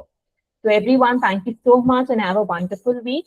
Mr. Saurabh, if you need any assistance with the documentation in the SQAAF, you can please reach out to us on the contact details mentioned. And even everyone, if you need any assistance with the SQAAF implementation or the documentation in your institution, so you can definitely reach out to us in the contact details mentioned. Thank you so much, everyone, for your pleasure time today. We look forward to reconnecting. Have a wonderful weekend. Thank you. Thank you. Thank you, Luneblaze team, and all the educators for patient listening and being with us for this learning sessions. Thank you so much, ma'am. Yeah. Thank you. Thank you.